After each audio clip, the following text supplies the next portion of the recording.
live from the Steel Twins recording studio in beautiful Traverse City, Michigan. It's your boys, the Cannonball, the Cannon, the Steel Twins.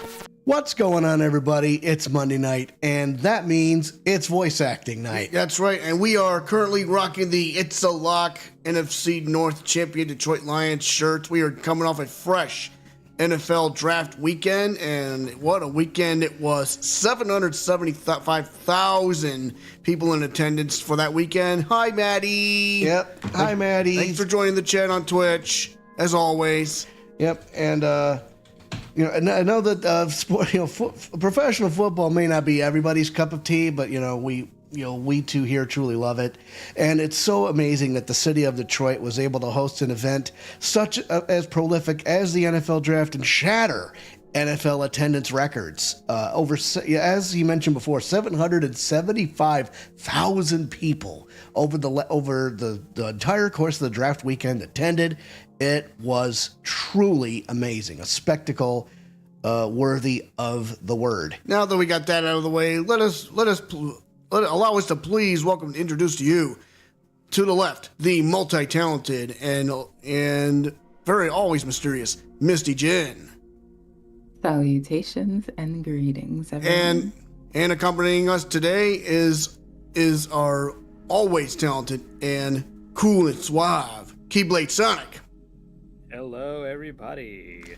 Yeah, once again, we're playing it safe by having him turn his camera off, but rest assured, kids, he is here and he is listening. Yes, we are waiting on Madison even as we speak. Yep, she'll be popping in a little bit later. No worries, we took a little bit of a delay to make sure to give her the best opportunity to hop on. But she'll be here. No worries. And in the meantime, we have things covered. Yes. I also want to take a really quick point to shout out World Seed, Misty Jen's project. Just a reminder, always be on the lookout for, updates and go live dates and all that. Can you tell us a bit about the project for those that may not know what it is? This might be the first time anybody's hearing of it. Well, sure. I never turned down an opportunity to babble about my passions. World Seed is a tabletop role-playing game, or rather, it is a conflict resolution system for when you decide to RP with your friends. It's supposed to be the basis for role-playing games when you're not interested in picking up something like D&D or Pathfinder. You just want to run a quick game based on your favorite anime or TV show, and you don't really have a system that fits it super well. World Seed is supposed to fill in that gap and give you something quick and simple that you can slot all the details into and play. Awesome. I really hate to interrupt, but ladies and gentlemen, I have just looked at the screen and it looks like Madison is here. Hi, Madison. Probably still getting her camera set up, but Hi, Madison. You're just in time. Hi. Yep, we just. Go ahead. It's funny because I kept looking on the Discord to see if y'all had gotten up here, and it wasn't showing anything. And I just so happened to be scrolling on Facebook, and I saw it, and I was like, "Wait a minute, hold on, what's going on?" That's okay. I mean, I'm just glad you're here, and we're ready to do this. So, yep. So everybody's here. We're locked and loaded. And again, I think I will go ahead and see if I can find that link.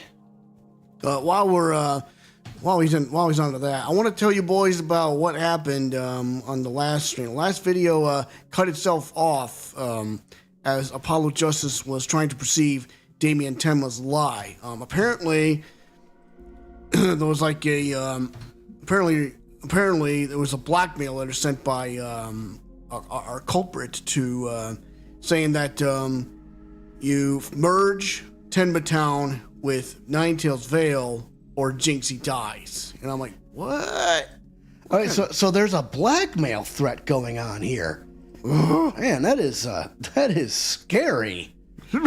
So somebody's pulling his strings. He's not the one that's trying to push for this merger. Somebody else seems to be. And I think the blackmailer is the real killer. Uh-huh. The question is, who is it? And why? And why? Why does he want to merge Tenma Town with Ninetales Vale so badly? Has to be some sort of business expense or business venture, if you will. Right. But man, enough about that stuff. You know, we have the link to Misty's card in the links if you want to check it out and get more updates on World Seed. But we're getting to the portion of the show where we gotta hydrate, and as always, we're unofficially brought to you by Bang Energy Drink. I'm gonna jump in the driver's seat on this one. If you have a cap to your bottle or a pin on your drink, you go ahead and pull that pin back or twist that cap off. Hey, Cannon, what time is it? It's time to hydrate. Cheers. Cheers, bud.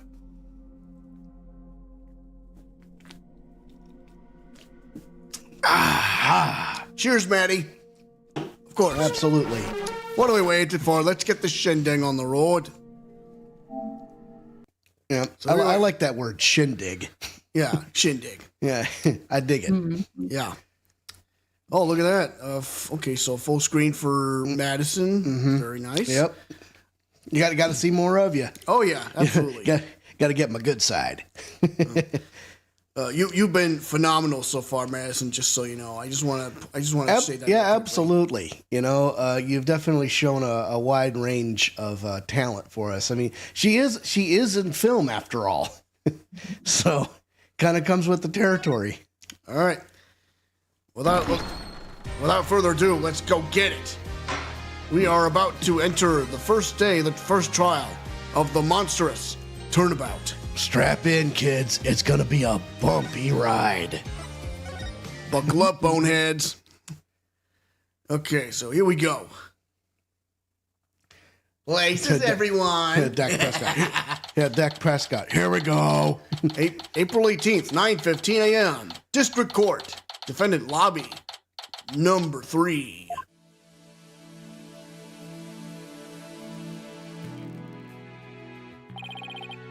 You okay, Athena?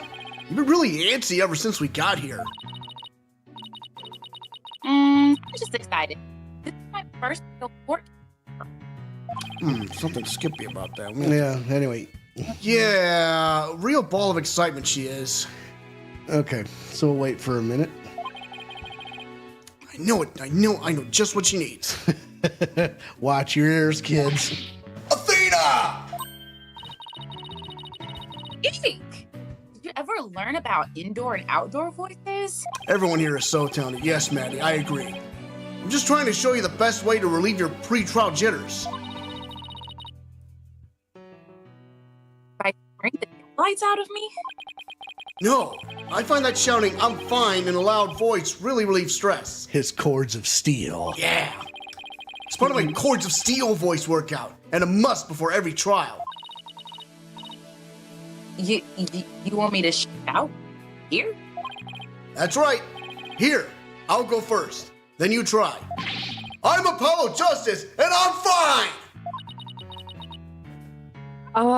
All right.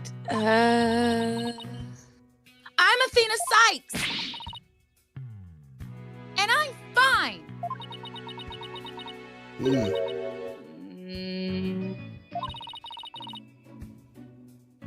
I think that actually worked. I thought it might help. Always works for me. An old friend of mine from junior high and I say it all the time. I see. A proven remedy to calm the soul. I like it.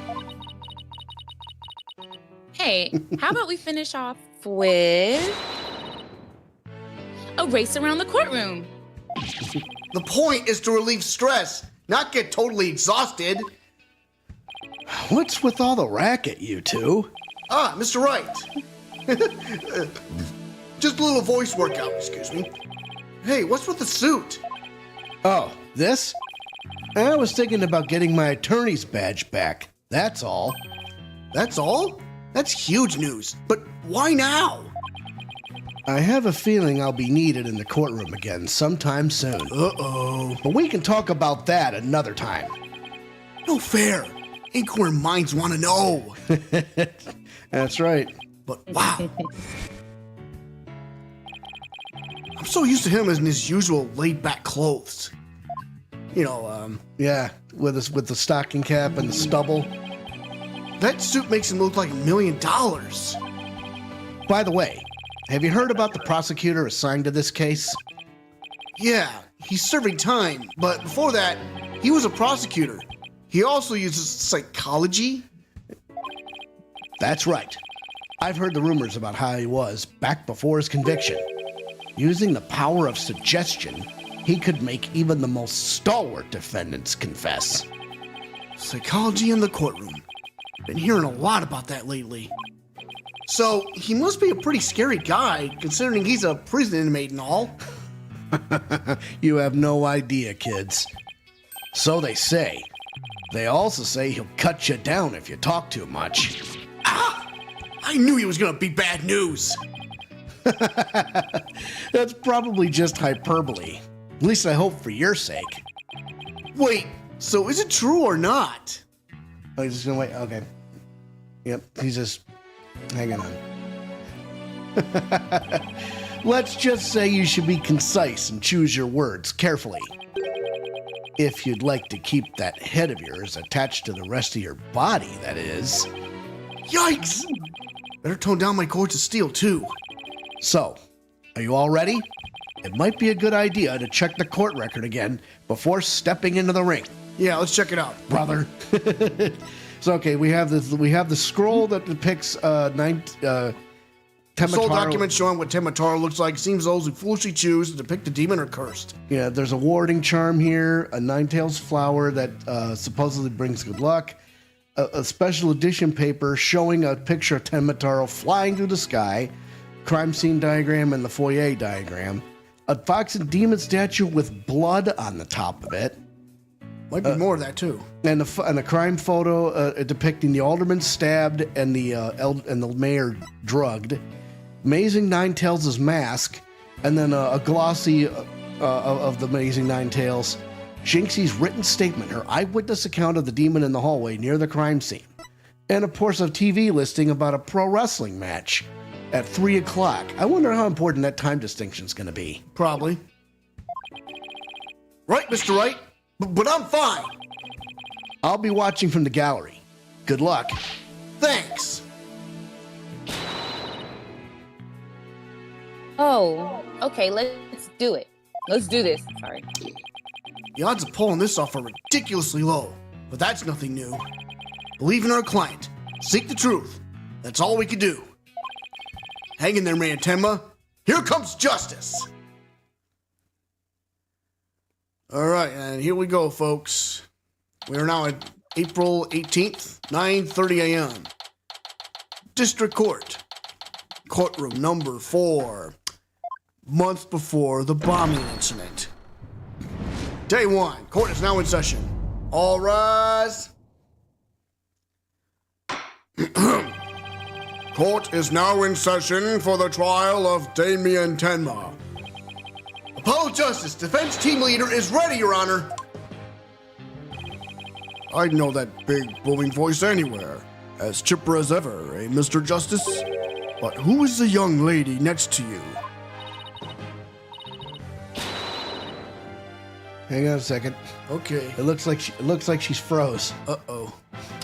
Nicht gut. 1, 2. Okay. Buckle my shoe. Okay, I'll take the voiceover just for a minute here, okay? Yeah. I'm Athea Sykes, Mr. Justice's junior partner, and fresh out of law school. Well now, full of beans too, eh? Excellent. Makes an old man feel young again. Okay. Just a minute here, folks.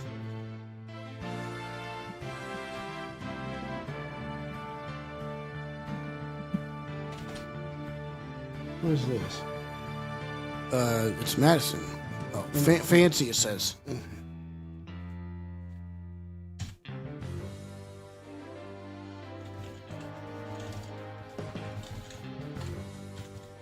and hop out. Okay, she's hopping out and come back in. All right. All right, as we were. Well, now, full of beans too, eh? Excellent. Makes an old man feel young again. Now for the prosecution. All right, Keyblade, this is your moment. Wait a minute. What? Where is he?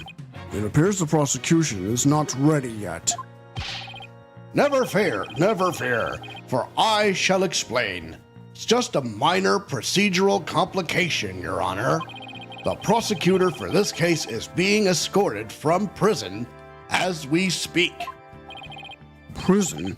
Oh, yes, of course. I almost forgot that he is currently serving time.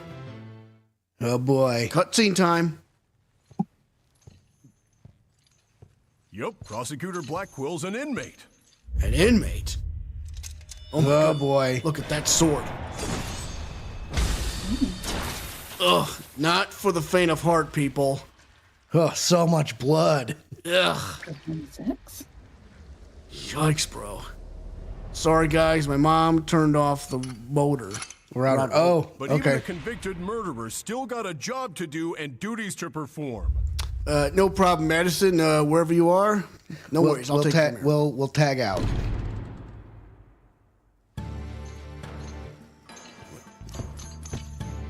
Oh my goodness! Just look at that.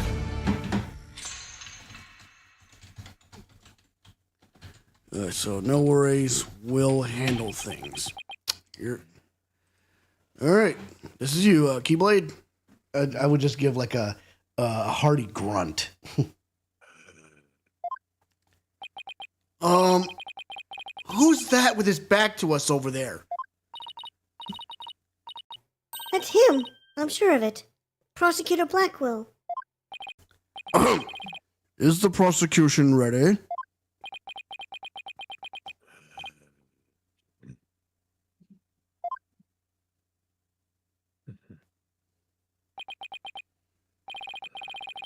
Enough jabbering. Get on with it already.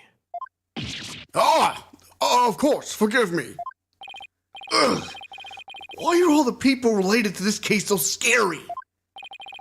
Very well, Prosecutor Blackwell. Your opening statement, if you please. What's the matter? Unless we continue to further away time like this. It is all right there in the indictment.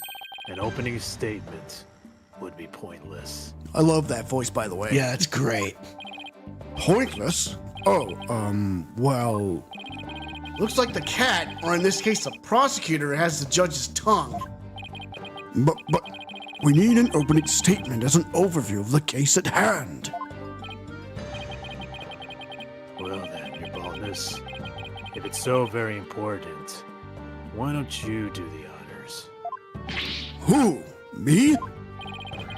There's a term for people who whine and fuss about how they need silly, useless things. And then decide they no longer want them once it's theirs. A selfish old fool. Huh? Wait, what was that the prosecution's opening statement? Old dotards such as you are a plague upon the young. I pity your poor grandchildren. Or is it great-grandchildren? All these years, I thought the opening statement was the prosecutor's job. But I suppose I could give it a try. Might be a nice change of pace. What? He actually fell for that? That must have been the power of suggestion Mr. Wright was talking about. The opening statement, huh? Let's see here. The victim was one Rex Kyubi, alderman of Nine Tails Vale. And the defendant, Damien Tenma, mayor of Tenma Town, is accused of his murder. Why, pray tell, was the mayor arrested? His prints were on the murder weapon.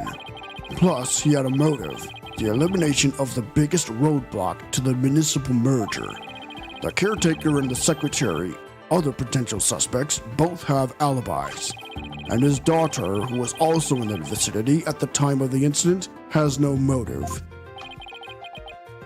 So in a nutshell, I'd have to say the charges against the defendant are incontrovertible. Ooh, really? Yikes. bravo, your boss.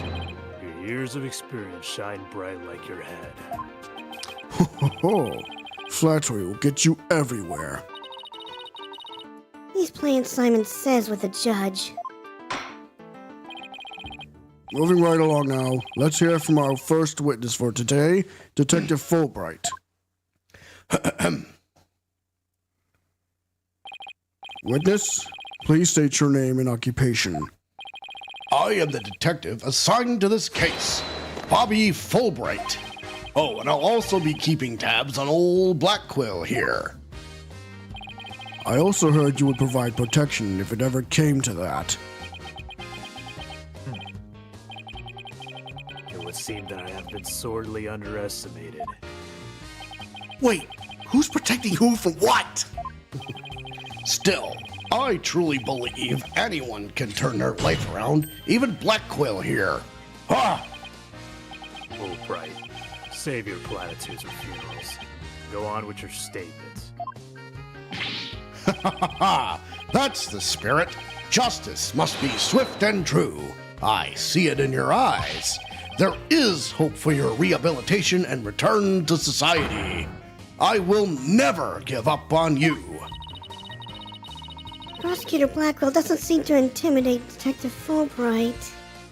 Actually, why don't we hand this one off to Misty? See how she wants to. If you want to. All Sure. right, so here we go. Prosecutor Blackwell doesn't seem to intimidate Detective Fulbright.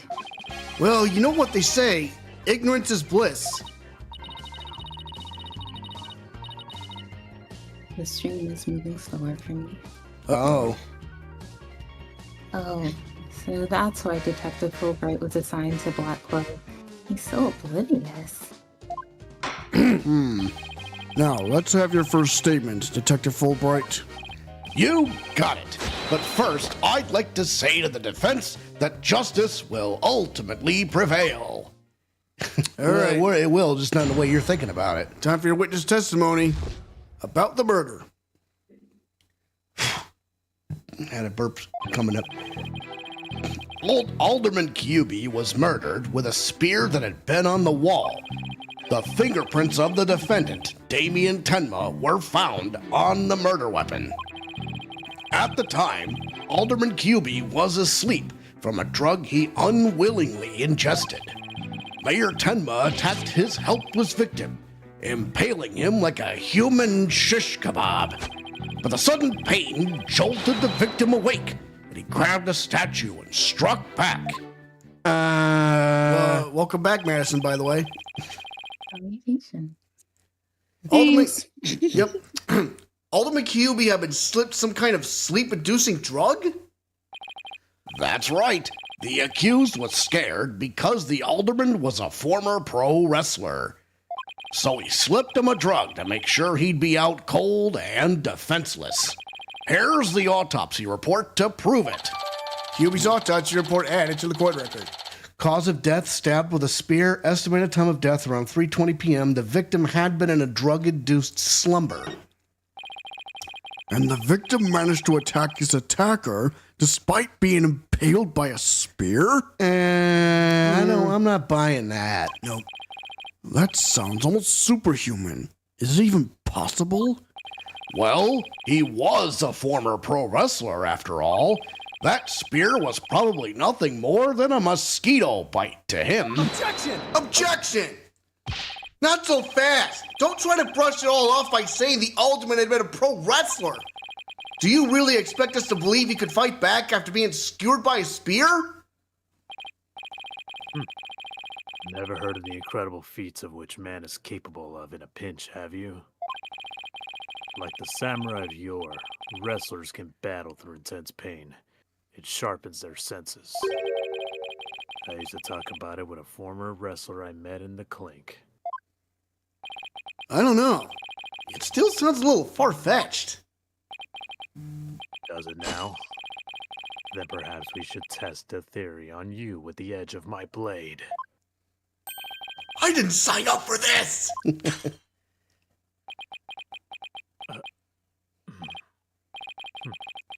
so your life is spared.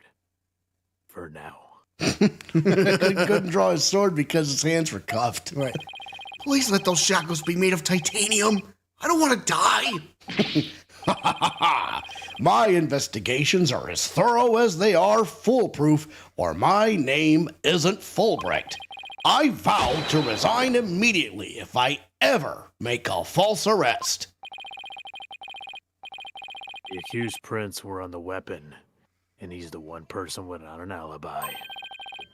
Quite decisive evidence, wouldn't you agree, your baldness? That his eyes flashed just now. The defendant is sounding guiltier by the minute.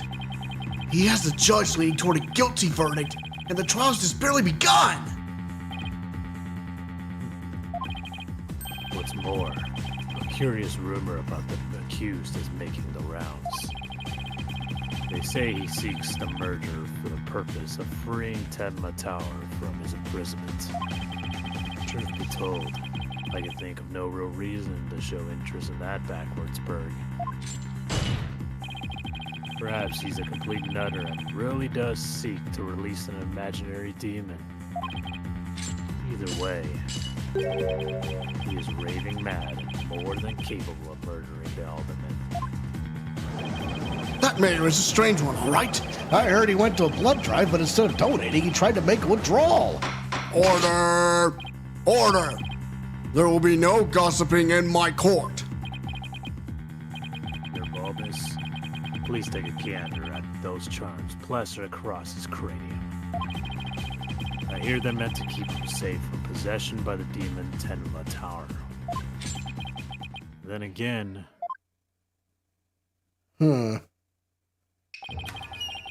Perhaps he's already under the demon's spell. Oh.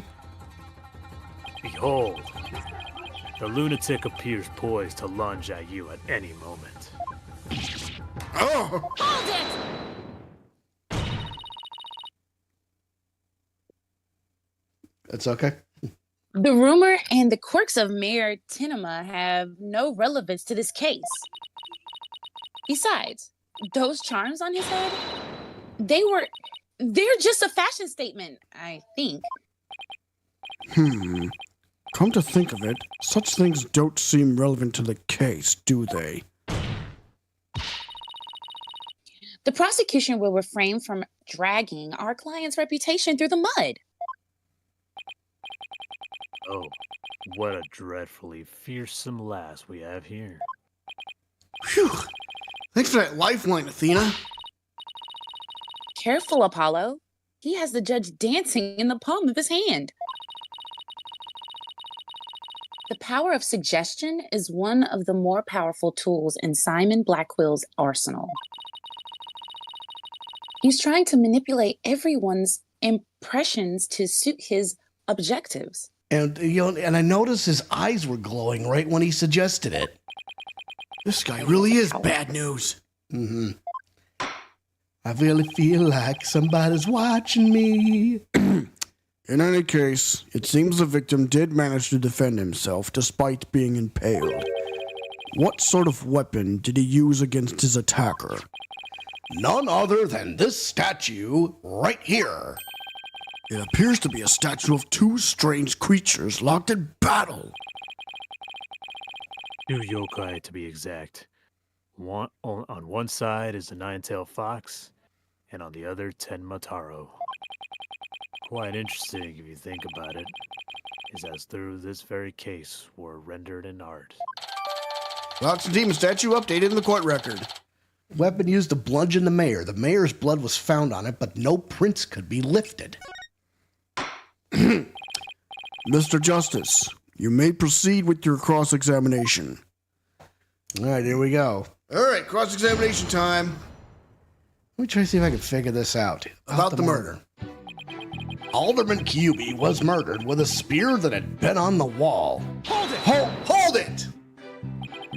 So those weapons on the wall of the Fox chamber, I presume those are real? Don't you think keeping real weapons around like that is rather dangerous? No matter what he collected, the alderman insisted it be the real deal. For instance, he had a real demon's club in his possession. Apparently, one of his ancestors claimed it after defeating a demon in battle. What? That's gotta be an old wives' tale. The alderman had pure, unadulterated justice flowing in his veins. Whatever he did it right.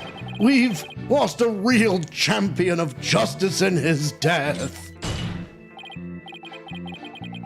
Nothing but claptrap and balderdash, if you ask me. Balderdash. Balderdash, if you ask me. Now stop your bleeding and tell us about the weapon. Your wish is my command. The fingerprints of the defendant, Damien Tenma, were found on the murder weapon. I'm just gonna keep going. At the time, Alderman QB was asleep from a drug he unwittingly ingested. Hold it! How did he ingest it? Come to think of it, a coffee cup was found on the floor. Was the sedative in his coffee? Bingo! We found traces of a sleeping agent all over the inside of the cup. That is why he was out cold. That is until he leapt to his feet upon being impaled by the mayor. What an awful way to wake up.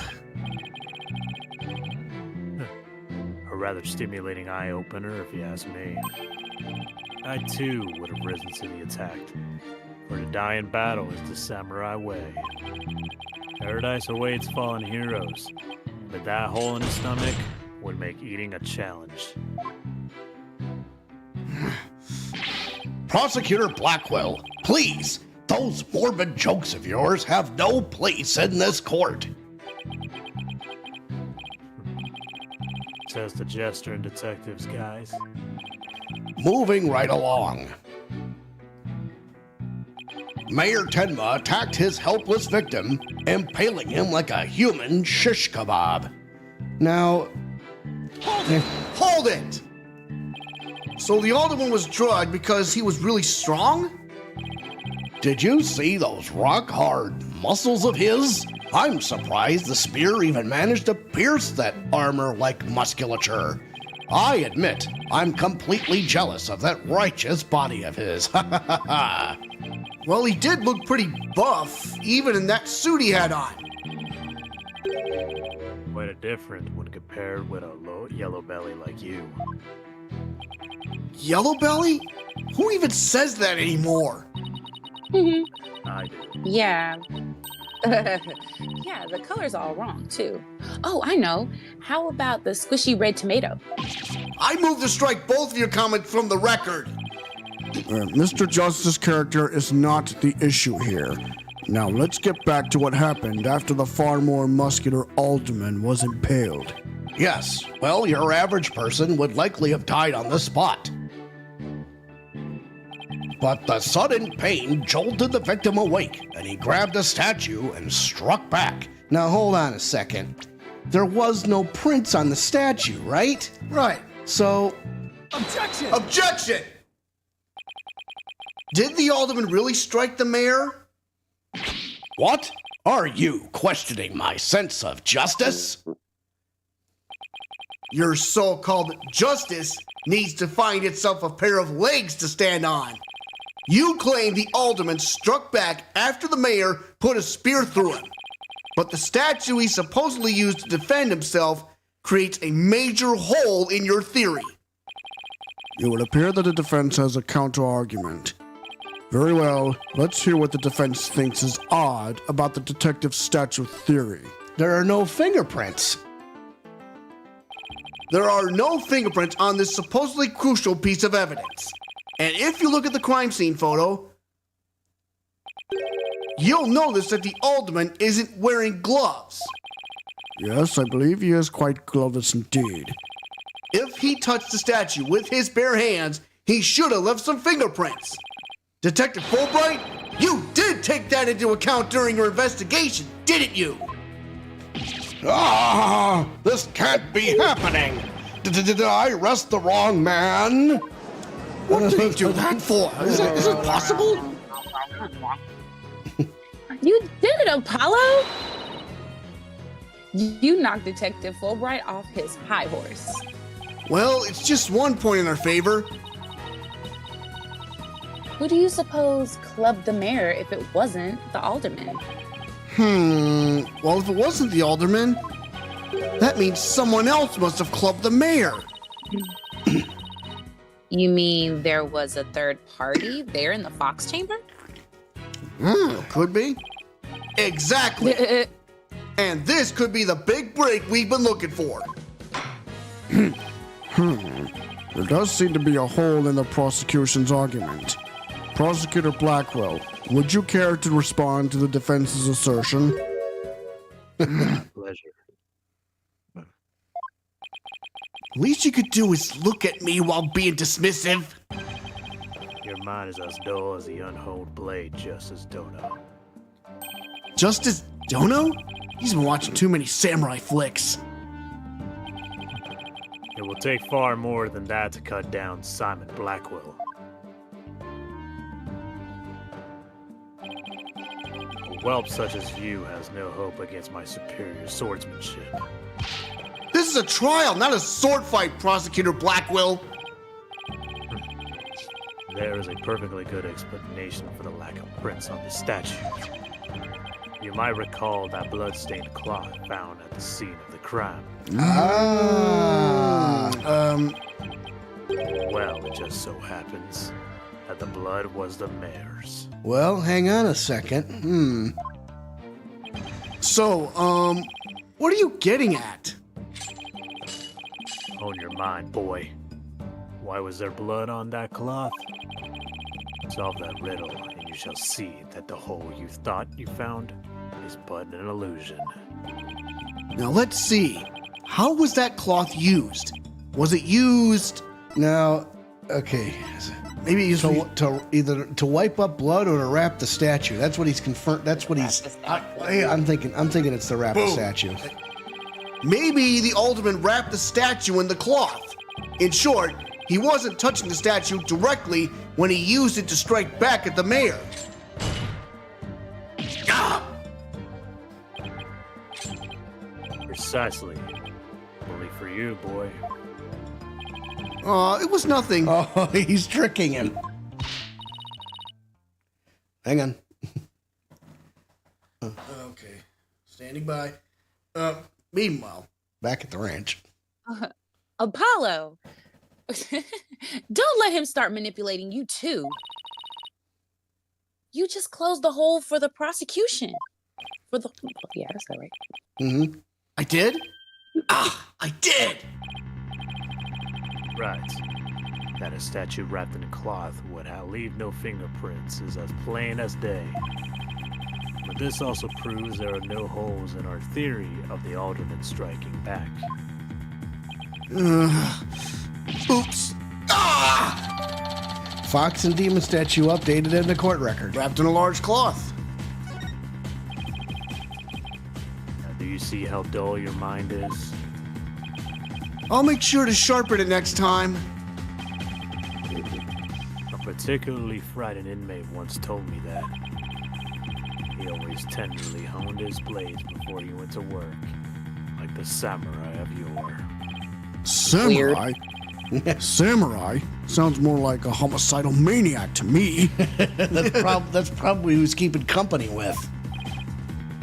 Actually, he was working in the prison kitchen at the time.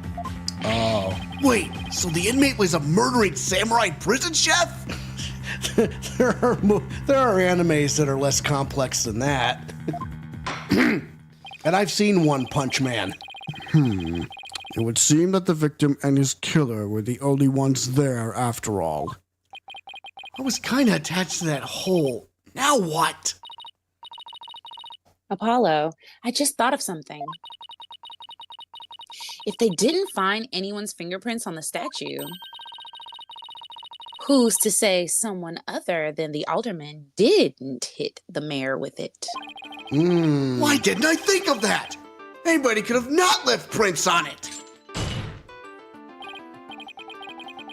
And who, pray tell, struck the mayor with the statue? Please, illuminate us with your wisdom, young lady. There's only one answer. The real killer. Prove the existence of this real killer, then. What evidence have you?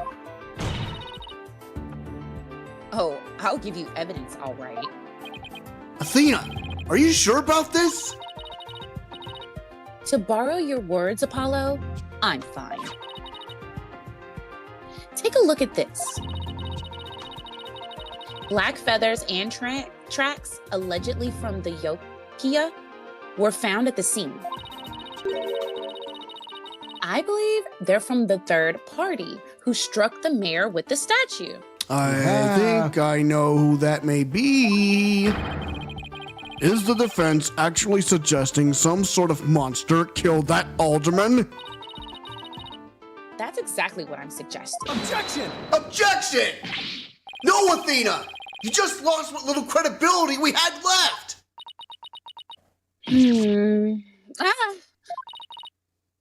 Sorry. Guess I got carried away. Mr. Justice, we've no time to deal with objections between members of the defense. Sorry, Your Honor. It's just, this kid's still, well, a kid. Hey. Ouch. You meanie. I'm reporting this to Mr. Wright. So, is this court to believe the feathers and tracks are from a yokai, as you put it? No, Your Honor. I believe they are a fabrication. The real killer wants us to believe some sort of monster murdered the alderman. Interesting.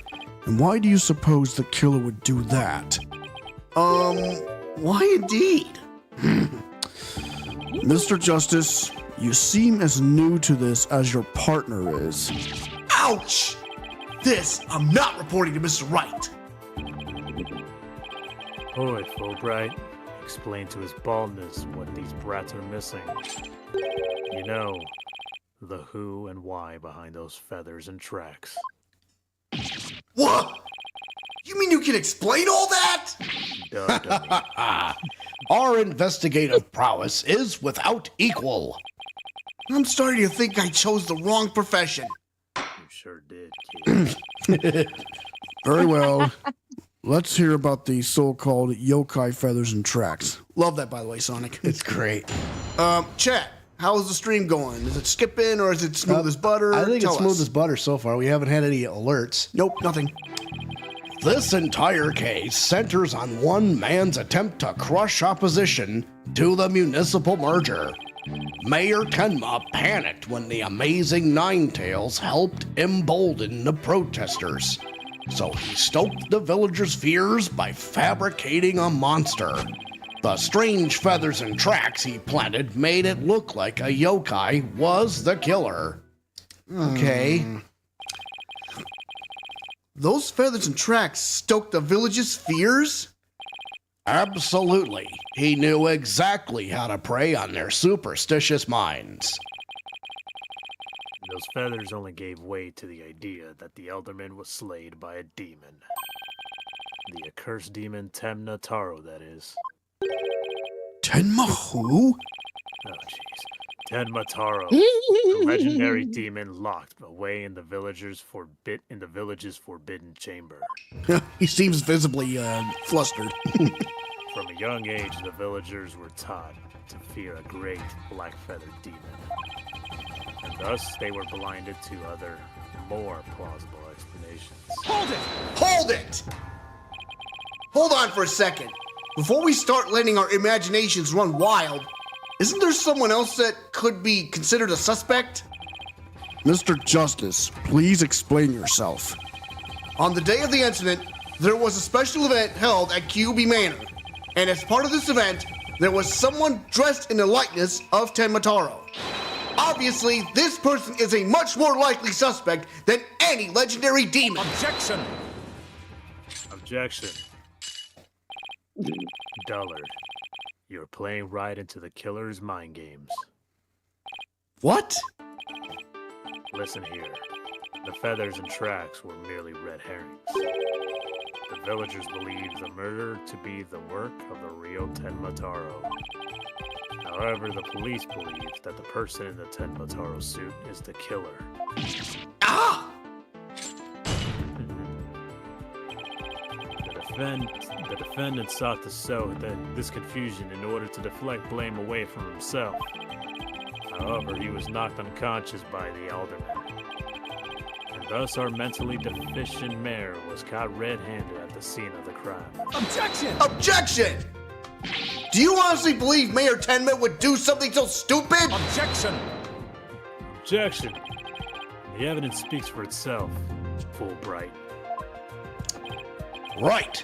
It was the mayor's last-ditch effort to stop the opposition before things got crazy.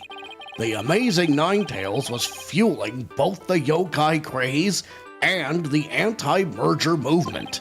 Plus, he's one of the better-known masked wrestlers and the hometown favorite.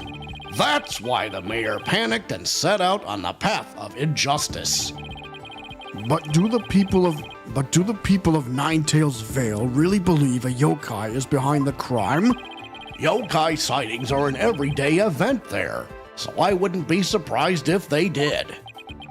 I must say, a crime that preys upon innocent, impressionable minds.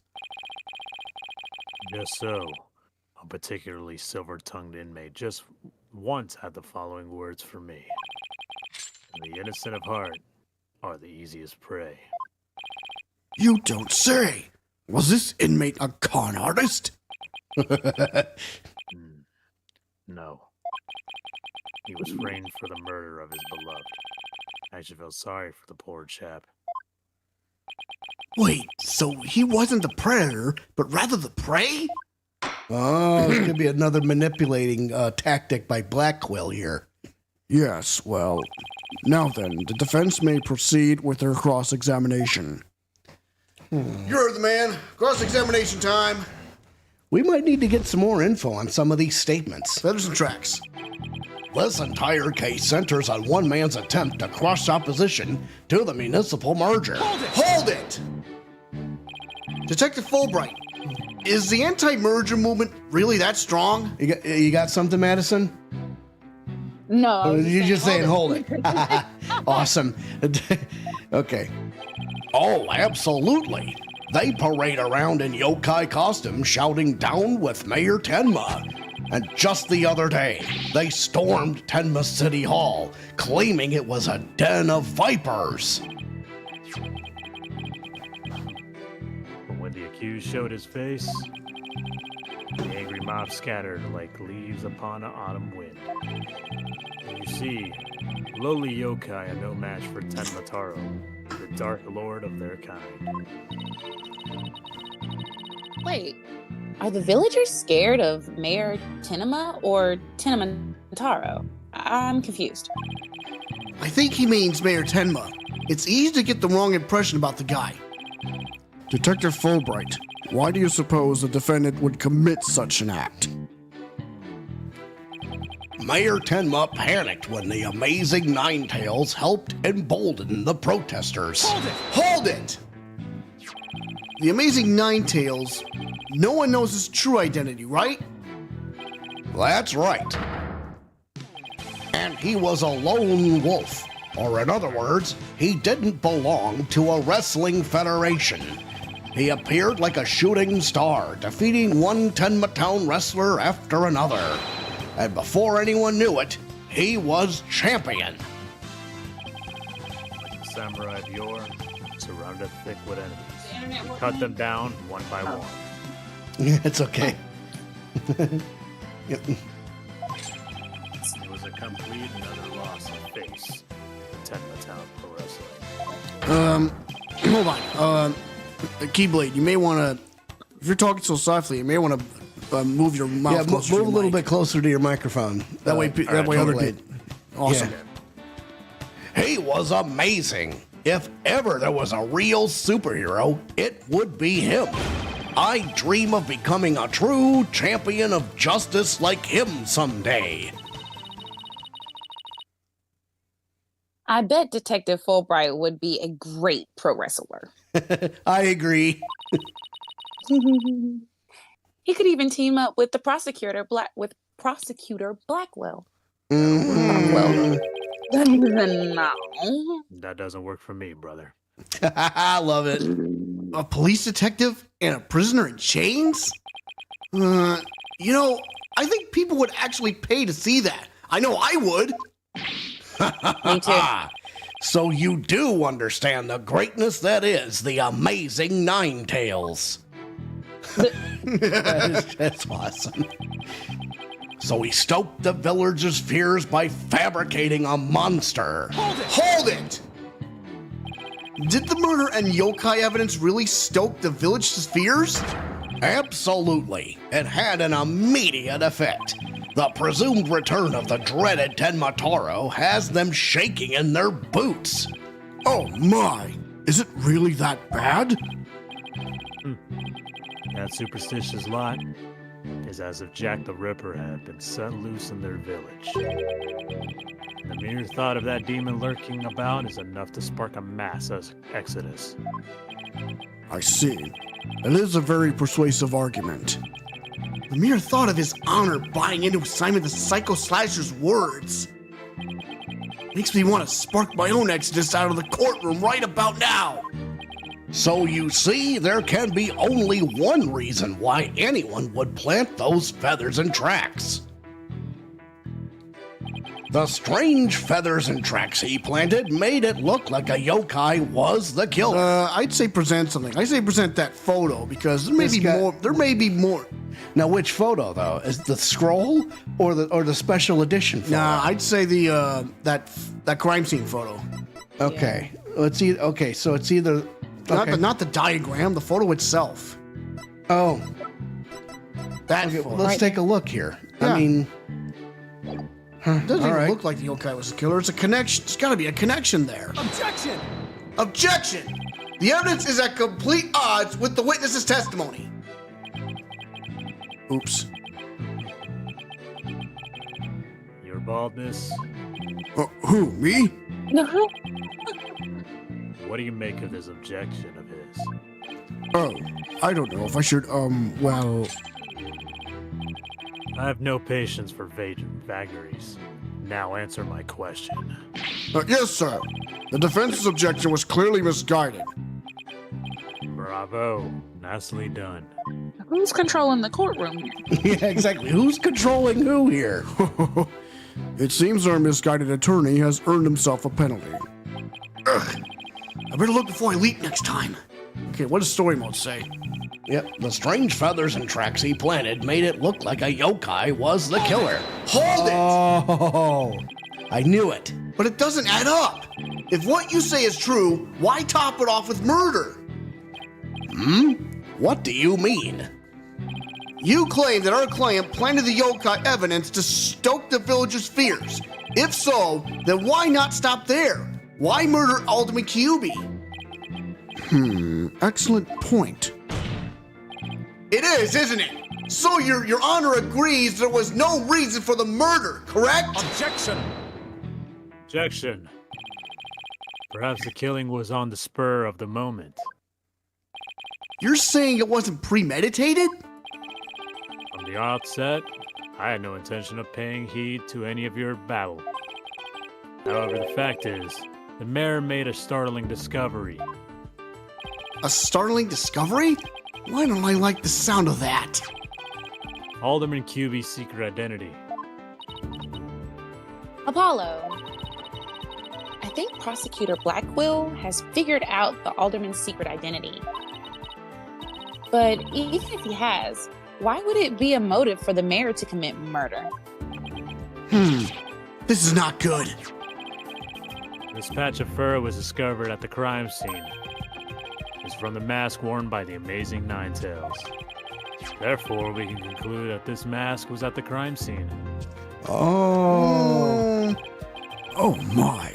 But why would it have been there? The victim was a former pro wrestler and a member of the anti-merger movement.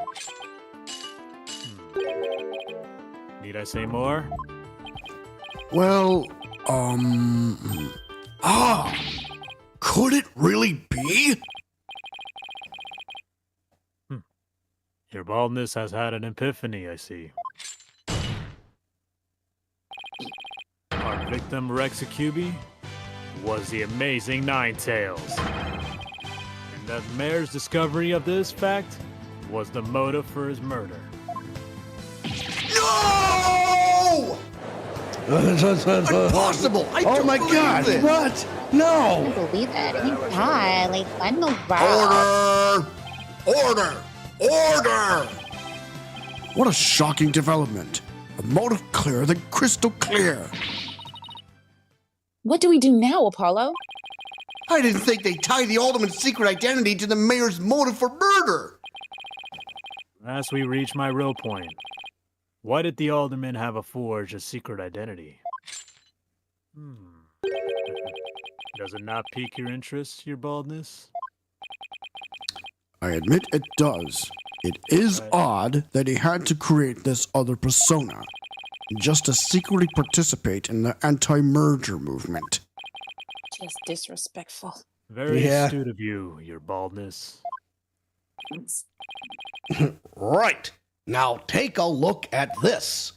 Blackmail letter. If you value your dearest's life, you will merge Ninetales Vale with Tenma. Do not tell anyone about this threat. If you do, consider your dearest as good as dead. Shit. Woo! If you value your dearest's life, you will merge Ninetales Vale with Tenma. This blackmail letter was found in Alderman Kyubi's pocket. What? At present, the alderman's wife is in the hospital. Yeah, where's Keyblade? He said he had to. He said he'd be back. He'd be back. Awesome. Yeah. I'll handle him. I can handle him, unless you want to, Alex.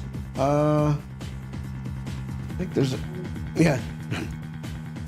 At present, the alderman's wife is in the hospital, and that letter is clear evidence by the mayor was blackmailing him by threatening her life. Wait, didn't the blackmail letter sent to Mayor Tenema go missing? I'm back. There he is. Oh. Right after the alderman's murder? You think maybe the killer took the letter from the mayor after the murder and planted it into the alderman's pocket? Oh.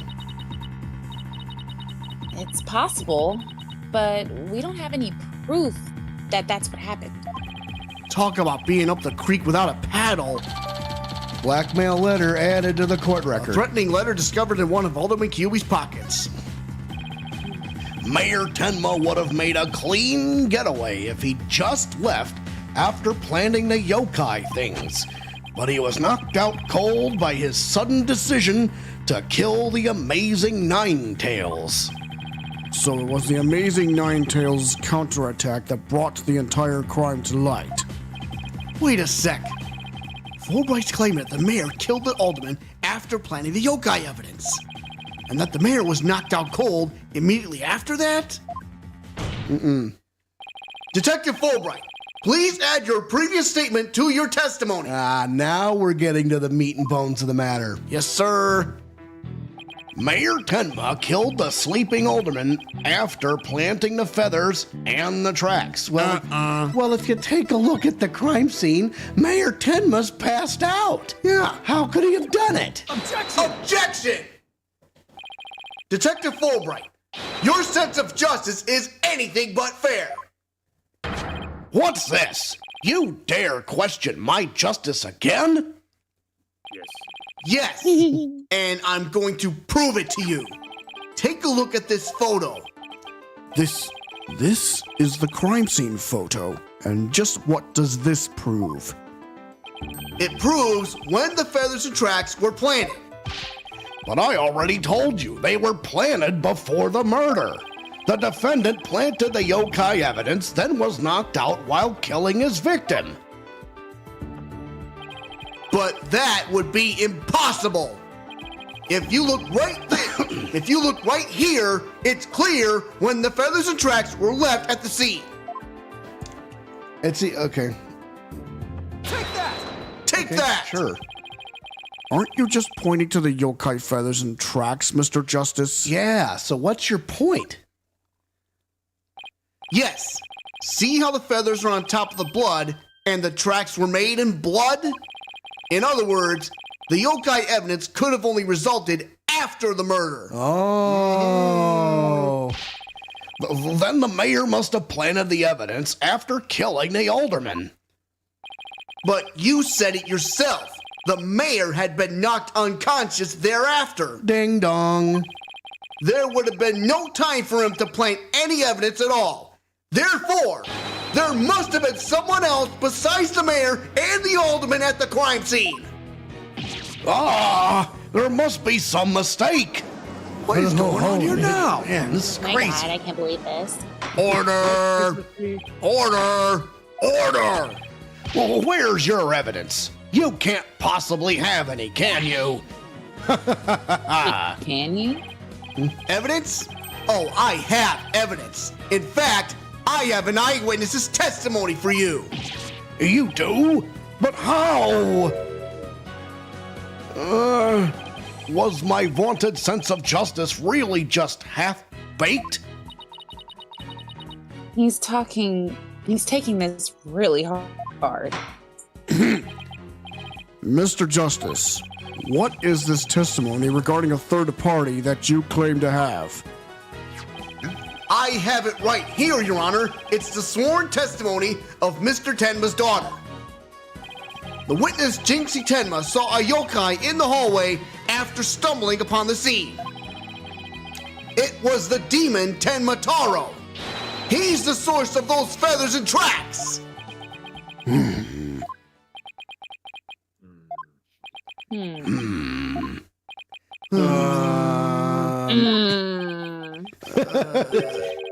Will somebody please say something? The defense will explain to the court exactly what he means. You dare to mock this court and justice itself? You're unfit to bear your name, boy. On this, it appears our defense attorney here is delirious from exhaustion. Oh, think of something quick before you're held in contempt of court. What do you think I'm trying to do? Before you decide whether I should step down, please hear me out. Very well, Mr. Justice. I'm all ears, but you had better explain yourself well. What was this yokai you were talking about? It's all in this statement here. Jinxie Tenma asserts that she saw Tenma Taro. After she discovered the crime scene and called the police, she came around the corner in the hall. It was around here that she saw Tenma Taro fleeing toward the foyer. The defense asserts that whoever was impersonating this monster is the one who left those feathers and tracks behind, intentionally or otherwise. What? How incredibly unjust. Why haven't I heard about this before? The defense just proved that it was someone else. So the mayor isn't the killer? Was it all set The up? killer? Prosecutor is a... Apollo! The momentum has shifted in our favor. Was it all a setup? The prosecutor is a convicted felon after all. Good. Now let's keep it that way. Objection!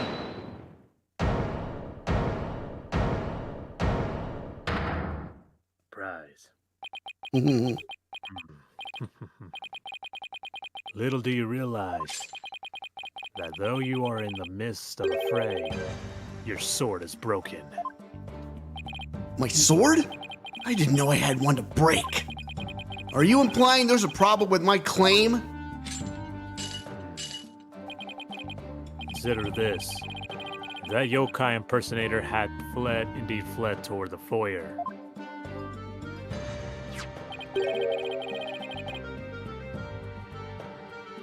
That fool in the fop would have seen him. Okay, this is where LaBelle's mind games come into play. Because remember, he tried to convince. Fool and fop? Oh, you mean Filch and LaBelle? Now that you mention it... Both Phineas Filch and Florent LaBelle were in the foyer at the time. But they haven't stated that they saw a yokai, have they? Did you ever consider that yokai was but a figment of a scared little girl's imagination? Why didn't those two see the Tenmataro impersonator pass by? Because he tried to suppress the whole thing. They won. And how could LaBelle have seen it? I don't know. It's Why don't we ask them ourselves?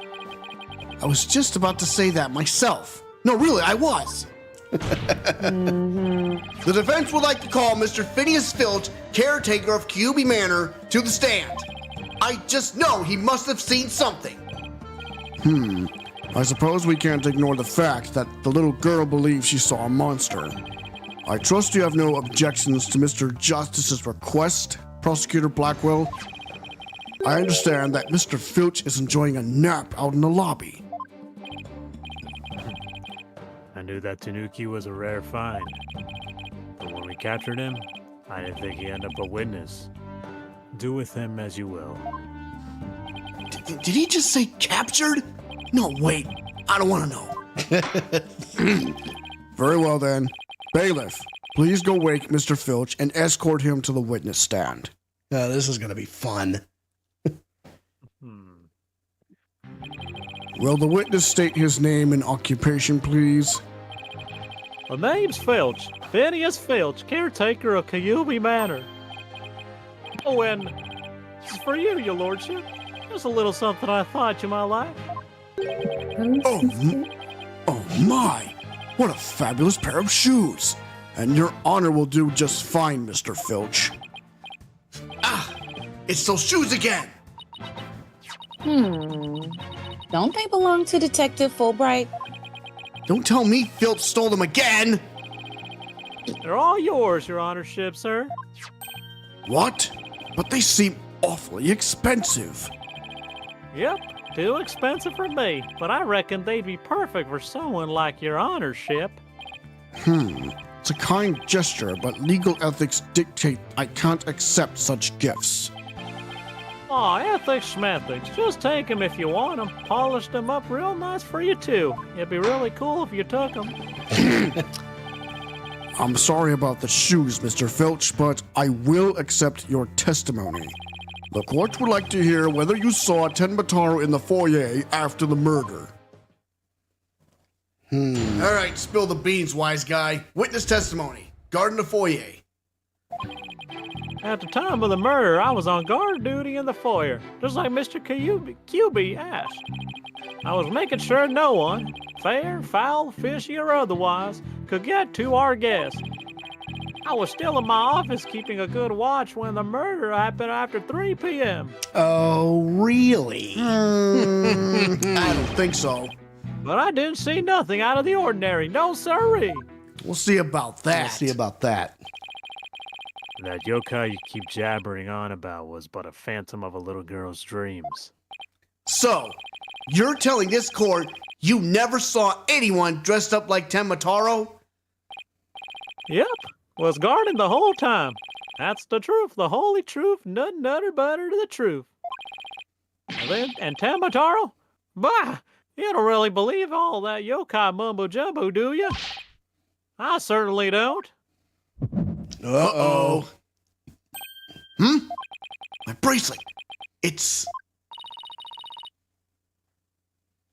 Hang on.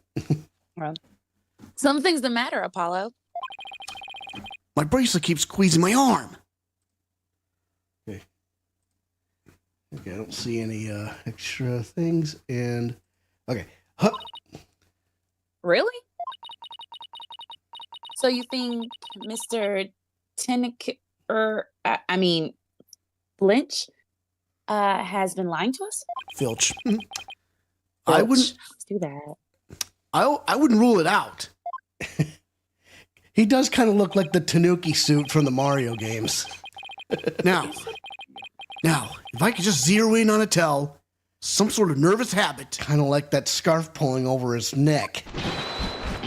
What in the world? What's a hawk doing in here? It would be his. Oh my Let me gosh. introduce my trusty cohort, Taka. Seems to have taken quite a liking to the courthouse. Made it his new home, in fact. He doesn't live with you, in jail. Who's ever heard of a courthouse bird? Taka simply loves trickery and fraud. And that queer power of yours seemed to have offended my dear bosom buzzard. This isn't some sort of trick or... I won't be able to spot squat like this. Well, what the heck's going on around here? Run for the hills! Order! No pets or other animals allowed in the courtroom. Somebody help! Oh, he was merely having a bit of a sport. He won't harm you, save for when truly famished. In that case, Prosecutor Blackwell, you will ensure your feathered friend is properly fed. Looks like we have to do this the old-fashioned way. We'll be fine, I think. If there was someone dressed as Temataro there, Filch should have seen him. We'll just have to put our faith in Jinxie's statement for now. Mr. Justice, please proceed with your cross-examination. I just love the fact that there's a counter to the whole powers thing. Cross-examination time, guard in the foyer. At the time of the murder, I was on guard duty in the foyer, just like Mr. Kilby asked. I was making sure no one, fair, foul, fishy, or otherwise, could get to our guest.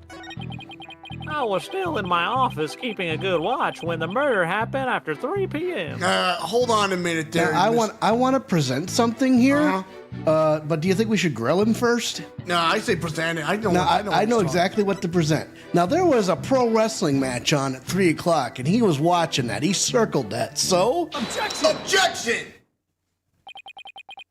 Don't lie to the court like that, Mr. Filch. Hey, I ain't right to bushwhack a fellow like that. Unfortunately for you, I have evidence that proves you're lying. If you look at this TV listing here, you'll see that at the time of the crime, there was a pro wrestling match scheduled. Something you never miss. I didn't watch that one. No siree. I was doing my job just like I was supposed to. This guy doesn't know when to give up. Mr. Filch, someone even circled the match. It was you, right? Yops! Not only that, you even told me you watched it. You said, and I quote, "It was a complete disaster." So, do you admit to slacking off? You can't trick me with that Rudy Poo lawyer talk. Rudy Poo. Rudy Poo. I love it. I'm one of them professional types, too. I can double duty, watch TV, and the foyer at the same time. The only thing Filch can claim to be a professional is professional thief. Mr. Justice, you would have this court believe the witness was slacking off? That's correct. He claims to have been watching TV and in the foyer at the same time. But that's nothing but a bald-faced lie. Bald, you say? But I'm not the one who's lying. Perhaps you meant the witness, Mr. Justice. And in that case, let's see what evidence you could offer. You claim Mr. Filch is lying about watching TV and the foyer simultaneously. Now prove it. Now check it out, all right? The caretaker's office. Now the TV is here, right? And now the camera's watching the foyer, though. So this might actually bite him in the ass. Take that! Please take a look at the direction the TV is facing in this diagram. Now, unless Mr. Filch has eyes where his right ear should be, I think it would be impossible to watch the foyer entrance and the TV at the same time. Why, yes. Someone watching TV there couldn't possibly see the entrance. Exactly. And that means, Mr. Filch, you were slacking off and were not watching the foyer as you claim. Yeah, the bag's out of the cat. I mean, the other way around. Bag's out of the cat. What do you mean by that? Off. Oh my God. Order! But Mr. Justice, is Mr. Filch's less than stellar work ethic relevant to this case? It's very relevant because while he was slacking off watching TV, there really could have been a Tenmataro impersonator in the foyer. Objection! What now? Granted, this Tanuki was lax in his duties, but he still had the foyer entrance covered. What are you talking about? This. I'm not a mind reader. Auditory sense. His eyes may have been slacking off, but his ears were still hard at work. Right, Tanuki? They were? I mean, yes. Yes, they were. But you already admitted to slacking off. Now you say you weren't? I might be lazy, but my ears ain't. What? I would have heard anyone in the foyer. You see, the foyer floor and the stairwell get all creaky squeaky when someone walks on them. Yeah, but if Tenmataro can fly through the air, maybe he didn't hit the ground. Creak, creak, creak. Loud enough to wake the dead, I reckon. So, you're saying you didn't hear anybody walk by? Yep, my ears were working full time. So who's the liar now, you no good shyster? A lying thief calling me a shyster. This has to be a low point of my fledgling career. Gotta hand it to you, Mr. Blackquill, sir. You really are something else. I mean, you don't miss a thing. And them bags under your eyes, they're darker than mines. Fair warning, Miss Filch. Taka's particularly fond of Tanuki. Would you lie to his court again? You may suddenly find yourself on the menu. Yipes! Please don't aim me, Mr. Taka, sir. I don't. The witness will henceforth testify truthfully under penalty of painful bird attacks. And with that in mind, the court requests that the witness revise his testimony accordingly. Okay, here we go. Another round. Round 2, witness testimony. It's Spill the nuts. beans. Spill the beans, dumbass. It's true, I was watching a pro wrestling match on the office TV. My eyes might have been slacking off, but my ears, they were working overtime. The floor there's all creaky, squeaky like. No way I would have missed someone walking by. So you see, there weren't no Tenmataro on the foyer. When I said spill the beans, dumbass, I didn't mean that. Well, we're still talking to the witness, right? Yep. So yeah. Superstition is the religion of feeble minds. Understand? Simple rational explanation is best. Forget yokai, demons, and such. We must use common sense. For lacking that, our entire world would be put upside down.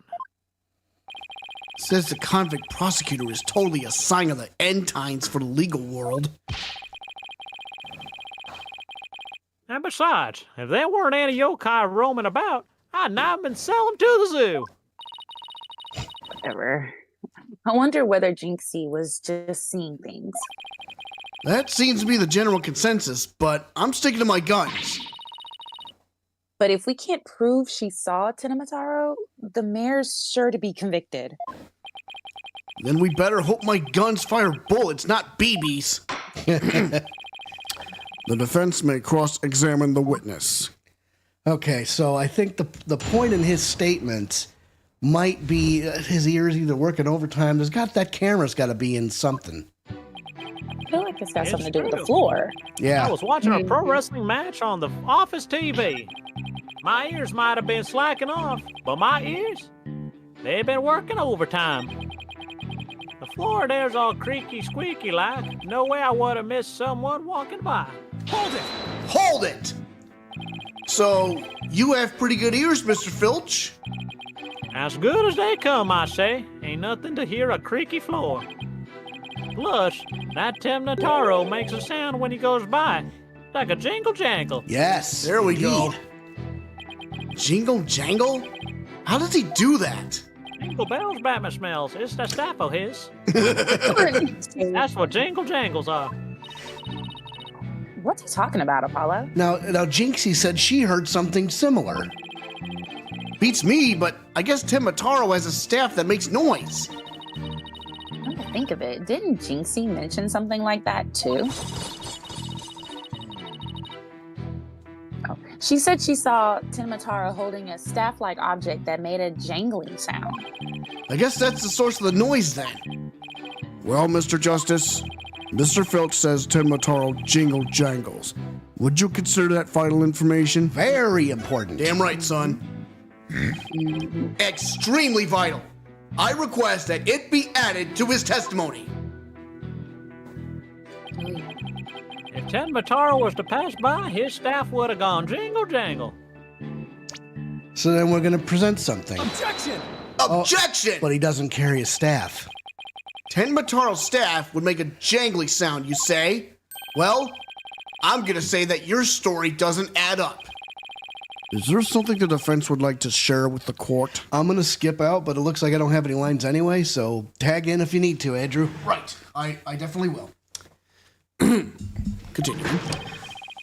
Mr. Filch, you say that you didn't see Tim Mataro on the day of the incident. Why then did you assume just now that Tim Mataro would be holding a staff? Huh? You see, the Tim Mataro Jinxie saw held the staff in his hands, and she described its sound just like you did, as a kind of jangly sound. Well, yeah, so he was holding a staff. What's your point? Objection! Objection! The point is that Tim Mataro doesn't use a staff. Not normally. What are you talking about? You see, this is the only known document depicting Tim Mataro. Is there a staff in that picture, Mr. Filch? You're right. There's no staff. Not even a cane or a walking stick. So the question is, why does the witness think Ten Mataro uses a staff? I believe the answer will overturn the prosecution's case on the most basic level. Well, now, this is getting interesting. All right, Mr. Justice, it's time to show the court where you're going with this. Please tell the court why Mr. Filch believes Ten Mataro carries a staff. He actually saw Ten Mataro. Mr. Filch actually saw Ten Mataro right after the crime occurred. That's the only way he could possibly know about the staff. Busted again! Bloody hell. You delicious little... Bloody hell. You delicious little... Yes! How'd that feel, Blackwell? Not so fun when you're on the receiving end of the blade, is it? Admit it, Mr. Filch! You did see Ten Mataro that day, didn't you? Well? I'm begging you. Please don't make me say it. But clearly, you did see Ten Mataro. Stop stalling and testify to that fact! No can do. No way, no how. You ain't got no idea how terrifying he can be. He? Uh-oh, now we're getting to the heart of the matter. Yes, sir. Mr. Filch still won't admit to seeing Tembataro, even though everyone knows he did. The question now is, why? Mr. Filch is scared to death. I wonder if we're going to go into one of these mood things. Is that why he can't admit the truth? Come to think of it. What I missed? Zion Boyman. Hey, thanks for joining the chat. You missed quite a few, but not too much. And here comes Jinxie. And I say, ew, sorry. I say you must not gaze upon Tembataro, but in the event that you do look, and text is coming up, then tell anyone what you saw. Tembataro claim your soul. And it's Paper Girl. Minxie wouldn't admit to seeing Tembataro after hearing about the village superstitions. She said that if she told anyone that she had seen Tembataro, he'd claim her soul. Wait, you think Filch believes that too? So, Mr. Big Time City Slicker Lawyer has heard about them? Them old village superstitions? Will the defense please explain what the witness is talking about? The people of Nine Tails Vale believe some pretty strange things. And their superstitions may be the reason our witness here can't admit the truth. We do have Discord, Zion, yes. The truth that he really did see Tenbataro. Darn straight, that's why. It's all right here. Village superstitions. Village superstitions: do not gaze upon Tembataro, do not tell others if you see him. Ignoring the superstitions will cost you your soul. There is, however, one way to save it: your immediate departure from the village. Freeing him will bring ruin upon the village. Hey, maybe I can join one of these voice acting thingies. Well, we are always looking for extra hands. Yeah, you can if you want to, but one of these days. Yeah, one of these days, of course. Hit us up on the Facebook page. Ignoring the superstitions will cost you your soul? See? That's why us folks in Nine Tails Vale can't talk about seeing Tembataro. Village superstitions added to the court record.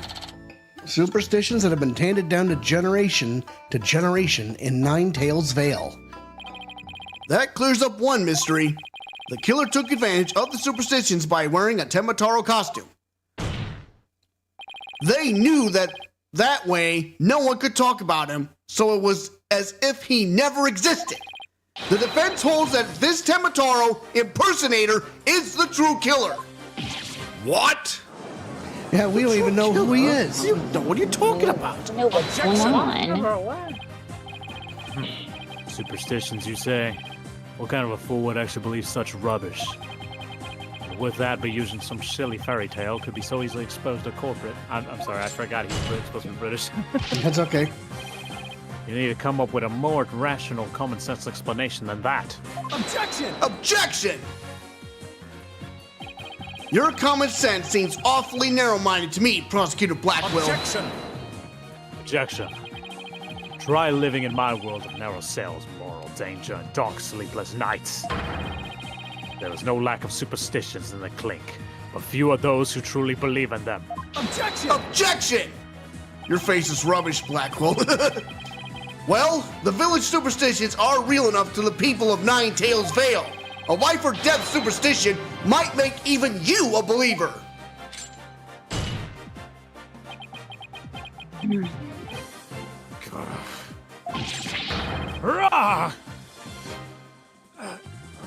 Blackwell, your brain has narrow cells. Wow, okay. Order! Order! Order, I say! You fool of a Tanuki! 2 times now you lies have cost me! Sorry! I promise not to do it again! Where'd his head go? Oh. Taka, my far-fair friend. Have at him! Yeah! He's gonna eat me alive! Head for the hills! Ah! Ah! He took off! But Bailiff, what are you waiting for? After him, and with your fastest men! That's certainly not something you see every day. Mhm. Robber, robber, robber, robber, They're gonna go cheeseburger. get him now? What's going on here? Well, it would seem a new and important fact has come to light. Amen, Thina. A third party disguised as the Yokai Tenmataro was at the scene. And now we have 2 witnesses who can attest to that fact. Any objections, Prosecutor Blackwell? What he gonna say? He ain't got nothing to say. Sir Archibald. Oh, shit. Oh.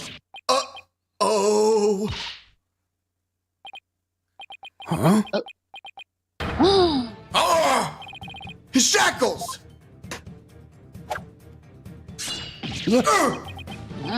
I'm too young to die!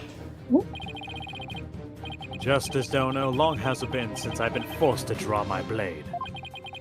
You had best say your prayers. Ah! No! Run! What is he doing? You have games on your phone? He's got a sword! He's got a sword, man. What the hell? What the heck is going I on knew he was here? crazy. Oh my god. What's going on, man? Holy crap. Detective, do something!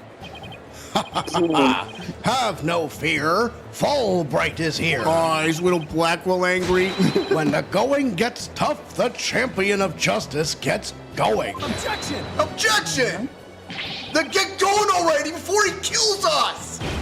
No, but I stand in awe of Simon Blackwell, for it is his sense of justice that set him free. Objection! Objection! I object to Detective Fulbright's definition of justice! Where'd the judge go? Silence.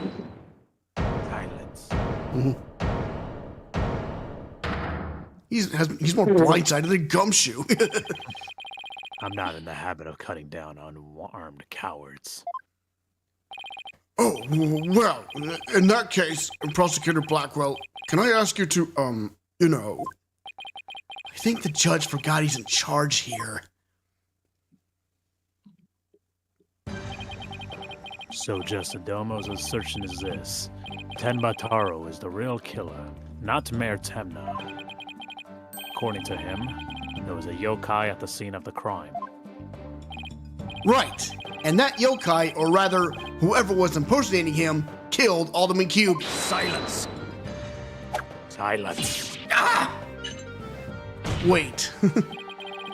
Care to explain why, Jinxie, being the first to discover the murder, did not see your alleged killer yokai there in the Fox Chamber? Anyone else notice the hole? Oh, which hole? Huh? What? He's right. She said nothing about Tenmataro being in the Fox Chamber. Oh, Mayor Tenmataro? Wait a minute. Could it be? Huh. Could it be that charm? Let's find out. Let me enlighten you. That little scamp heard a dying scream right before she opened the chamber door. And your point is? Upon opening the door, she found a freshly skewed murder victim, the alderman. And the homicidal maniac who had killed him, the mayor. No, there must have been someone dressed up like Tenma. Ah! Then why does that little scamp claim to have not seen a yokai in the Fox Chamber? Love that voice, by the way, Keyblade. Considering her father is accused of murder, surely she would have mentioned any third party that might have been in the room. I don't understand. Why didn't she see Tenmataro inside the Fox Chamber? Because the fresh killer probably hid in the room after she opened it. Because remember, she said she went to the phone to call the police, then rounded the corner afterwards, and that's when she saw Tenmataro. So the killer had an opportunity to don the costume and spread the feathers and the tracks after Jinxie discovered the crime scene. I'm thinking. There's but one way to find out. Ask Jinxie Temna whenever she saw your killer yokai at the scene of the crime. Uh-oh. The final battle draws nigh. Only one of us will leave here alive. Long has my blade thirsted for blood. At long last it shall be sated.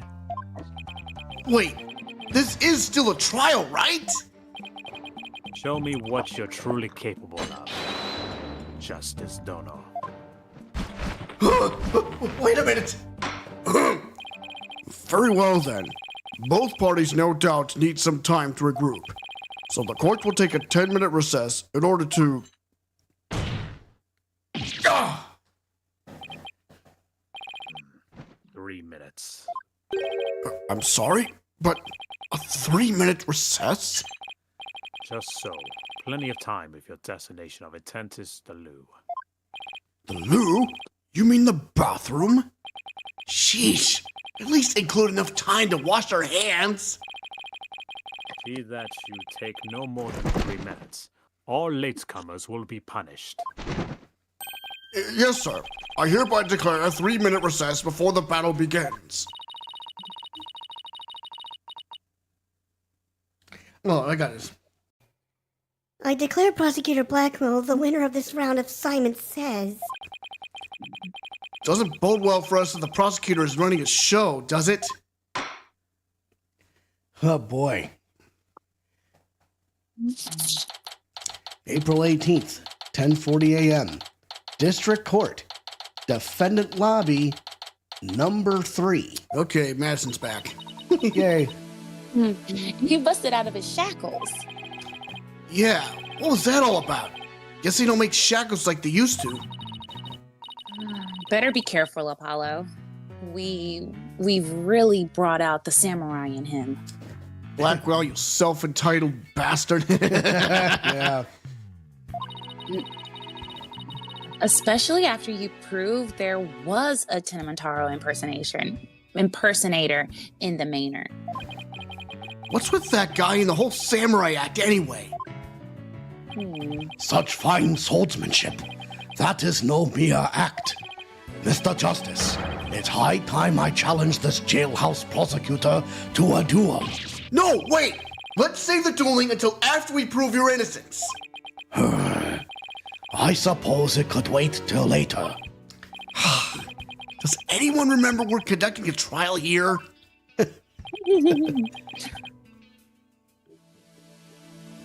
Athena, I'm gonna go wash up. Remember that Blackwell said, Apollo, don't be late. Okay, here we go. Meanwhile, 3 minutes later, April 18th, 10:43 a.m., District Court, courtroom number 4.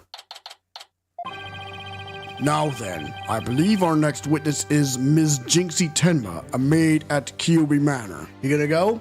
Okay, well, hit us up on our Facebook page. Absolutely, man. We'll talk to you, brother. Yes, sir. Thanks for stopping by, even for a moment. I believe we can proceed now. If the witness is ready, that is. Oh, boy. Jesus.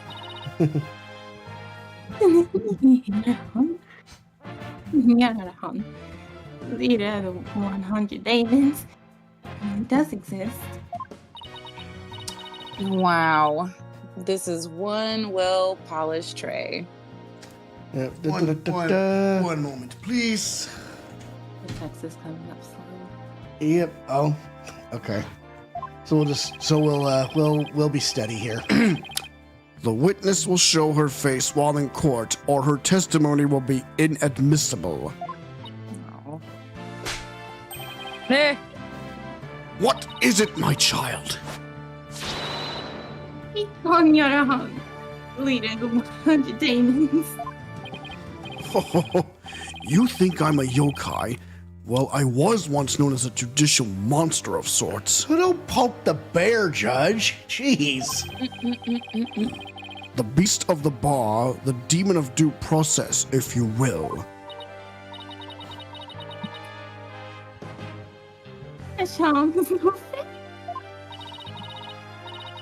The demon of due process? Not sure I can see that one.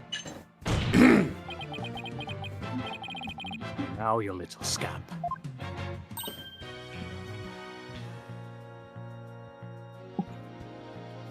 Yeah. Yes.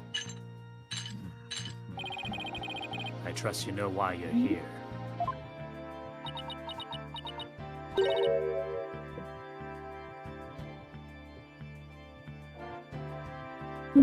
Bags. Bags? Oh, that trisky tanuki. Try the noodle stand and go enjoy a big bowl of tanuki tall noodles while you're at it. Tail noodles. Tail noodles while you're at it. Everyone's a comedian. No, I mean, your bag. One's on your eyes. You must have trouble sleeping.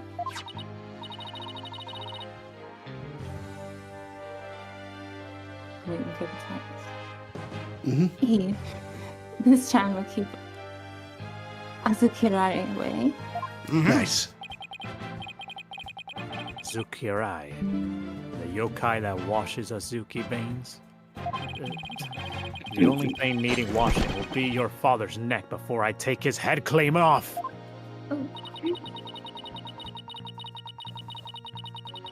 Azukirai often keeps people up at night with the noise he makes washing beans.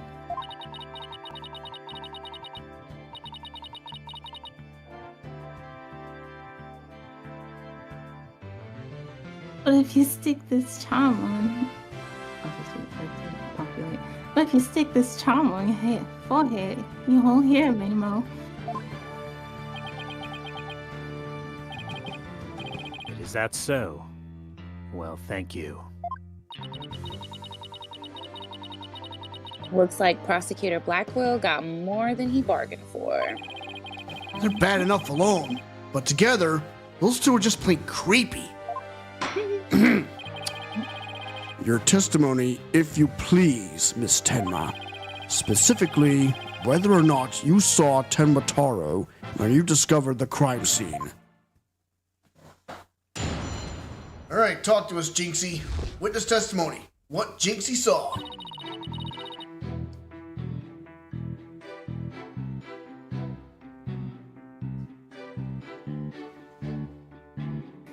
Did I see Tenma Taro in the fog's chamber? Patience is a virtue, my friend. Well, when I opened the door, I saw, yes, now I remember.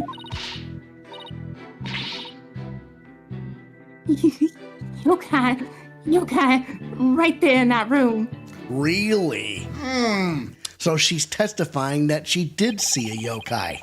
So there was a yokai at the scene of the crime.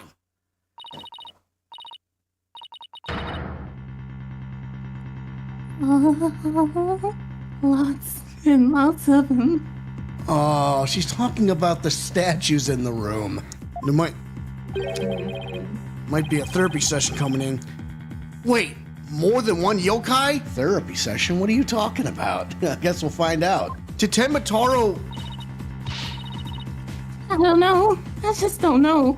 All I know is the room was swimming in yokai.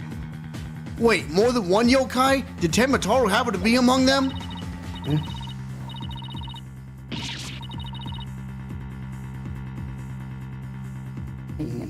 Say, Kasha, Murikabe, Seto Taisho.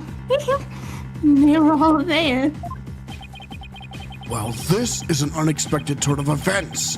We've gone from no yokai to a flood of them. Yeah, I think her heart actually is very confused. So I think it is time we're gonna turn on the mood matrix. This is ludicrous. And when I have this court listen to this delusional little scamp's testimony.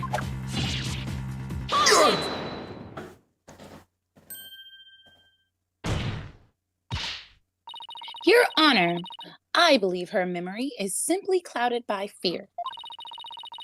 But a quick therapy session should ease her mind. With the court's permission, of course. What a fabulous idea. Please proceed, Miss Sykes. You sure you know what you're doing, Athena? She's obviously not herself. the trauma of discovering the crime scene and fear of testifying have her dazed and confused. A regular ball of confusion. But my analytical psychology-based approach should be able to help. Mm-hmm. Any objections, Prosecutor Blackwell? Shall we let Ms. Sykes proceed?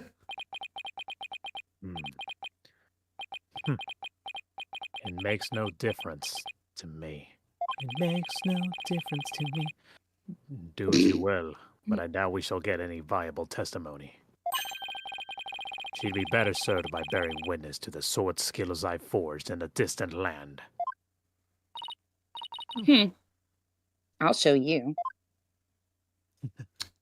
Oh, that's sass. All right. That's what we're looking for with Miss Sykes here. Mood Matrix, activate!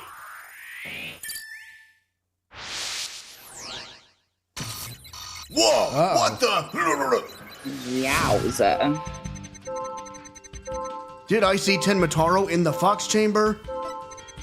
Well, when I opened the door, I saw... Now I remember. There's a...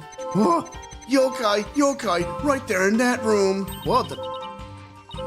I found something. Looks like an out-of-control emotion. Athena? What exactly are we looking at here? Oh, this is one of my widget functions. Right here, you can see the images and emotions extracted from the witness's voice. Whoa! You mean that little thing can do all this? Pretty cool, huh? And here I thought it was just some kid's toy. Oops. Fortunately, he can't get his voices right. No, unfortunately, all I'm getting is an overflow error right now. Let's see. See how sad is brightly lit there at the bottom left? She's under an uncontrollable amount of distress, which is masking her emotions.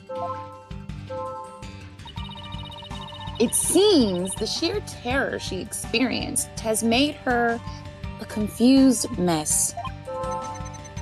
So, all those yokai she thinks she saw are a product of rampant emotions? Anything wrong with the stream chat? Oh, Josh Dickerson is in the house, by the way. Yay! Anything can be. Oh, jeez. I'm not reading those comments. Nope. But Josh Dickerson is in the house. Please ignore it. Please ignore Josh at the moment. I mean, we can acknowledge his presence, but. Oops. Oh, I didn't read the first part. That's okay. Yes, that's right. Her fear is installed in her hallucinations and false memories. She's seeing more she's seeing more normal everyday objects as monsters in her mind. That's a form of schizophrenic hallucinations brought on by emotional trauma. And the trauma in Jinxie's case is fear. Ooh, new cast member. Yes, say hi to Madison. Miss Madison Warren, ladies and gentlemen. So she was and still is seeing ordinary objects as yokai. We'll have to find the root cause of her extreme fear before I can treat it. Now, let's see. Click multistream. Click what? Multistream. Oh. Apollo, can you point out the Yokai on the Wheel of Fire? She seems partially terrified of that one. Yeah, particularly, but yeah. Start by pressing that. Probe. Looks like she got gassed by a Batman villain. Next, point to what's causing Jinky's out of control emotion. Finally, hit probe again to try and get to the heart of the matter. Okay, let's give this a try. Okay, here we go. We're gonna probe that cat monster on the Wheel of Fire. Got it! Got it! Jinxie, what's the name for that yokai in a wheel of fire?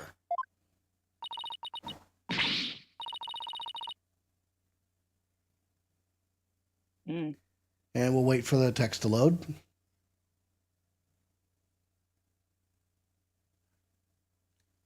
Can we hear you, Misty? Yeah, here we are. That's Akasha, the yokai that steals the bodies of the recently deceased.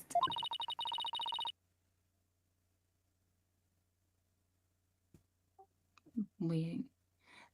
I bet it came to steal the aldermans. It's almost creepy how well that fits the actual situation. Exactly. It's a form of hallucination where the patient can't see things for what they are. Also, hello to my favorite VTuber, of course. There must be something at the scene of the crime that she's mistaking for a Kasha. Kasha. Kasha. We can call her Kesha. Apollo! Cash App. Kasha. You need to point out what she thought was a Yokia on the Wheel of Fire. Yeah. I think I know the answer now.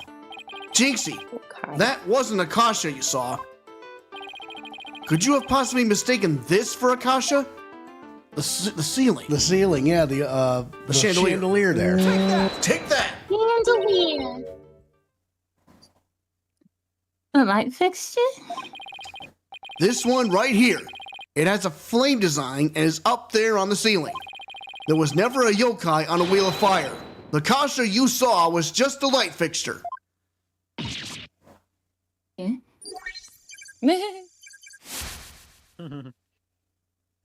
Okay. Awkward. Clearing her mind. That's one memory back to normal. Nice job. Now that you've got the hang of it, it should be a cinch to point out the rest. Jinxie, what about this white wall-like monster? That's not a cowbell. A wall monster that blocks your way or leads you astray. That's no yokai, Jinxie. It's a folding screen. And this raccoon dog isn't a tanuki monster. It's just the statue of one. And look, these are just coffee cups. And this right here is nothing more than a fox statue.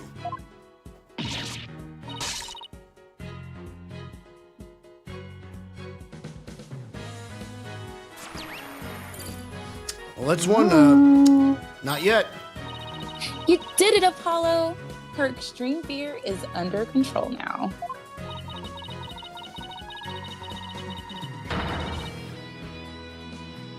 It was all just my eyes playing tricks on me. There weren't any yokai after all. See? A clear-cut statement. That's the power of my that's the power of my psychology and your intuition, Apollo.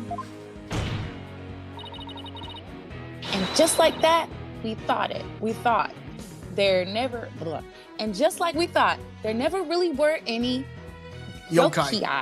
Yokai. I don't know why I stumbled on that word. Yokai in the Fox Chamber. It happens. It's okay. It's all right. Right. There never really were any yokai there. Uh-oh. So the defense is asserting the exact opposite of their original assertion. Wait. Jinxie, what about Timataro? There wasn't anyone there dressed up as Tenmataro or any other yokai either.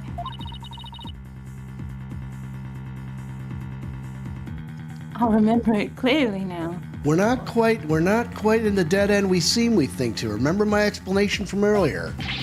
You got? Be joking. Joking!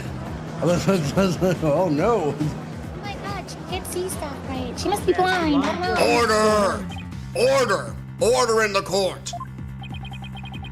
I think we just dug our own grave. allow me to push you in it. It's the least I could do. No! Apollo, can I interrupt your freak out for just a minute? I'm still picking up some noise. It's an unexpected emotion. Does that mean Jinxie hasn't remembered everything yet? Exactly. We should be able to get something else out of her. I'll enter the new information we have and run an update. Here we go, update time. Go ahead and recite Misty. Okay. Did I see Ten Mataro in the Fox Chamber? I was so scared when I entered the room.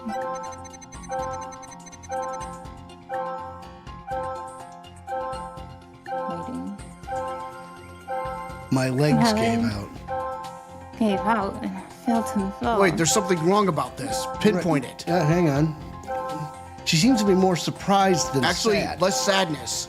What's the less sadness for? She may have gained courage after that. Well, let me see what else she's saying before we go back there. Because we have info updates. Okay. There in the Fox Chamber, I saw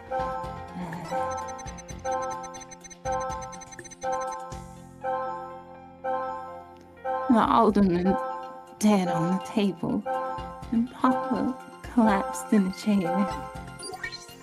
More infos. Nobody else was there, and that includes Ten Mataro.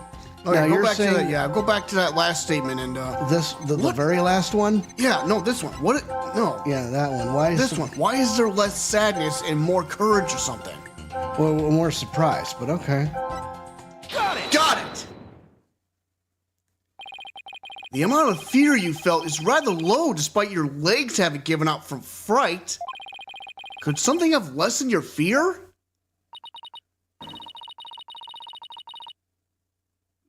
Actually, I did experience a sudden burst of courage at that moment.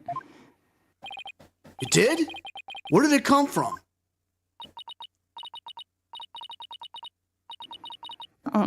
Let me think. Oh, it was Mama.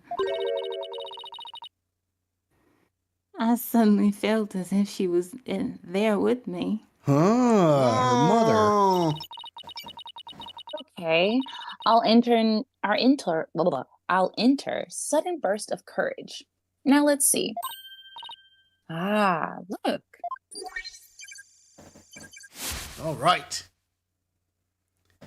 Let's see. Okay, go next. Let's see if that's going to shrink anything. Apollo, the noises are all gone. Jinxie seems to have remembered everything now. Oh, that's it for the noise. Yeah. Come on, feel the noise. Hey, bye-bye. A sudden burst of courage.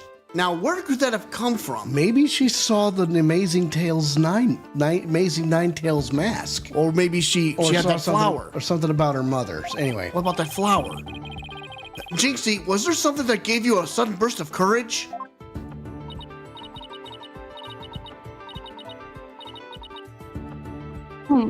Yes, there was, but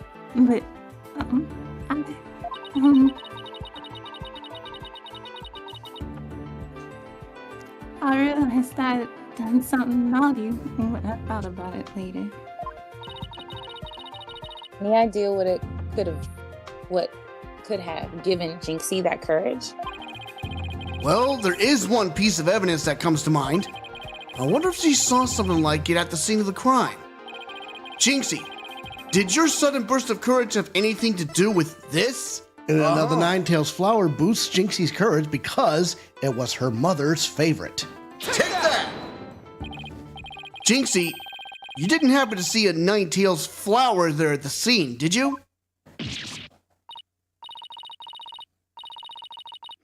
Oh, the demon lawyer strikes again.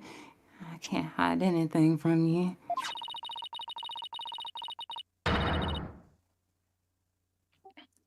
I found a small case with a picture of a nine-tailed flower on it. I liked it so much I kept it.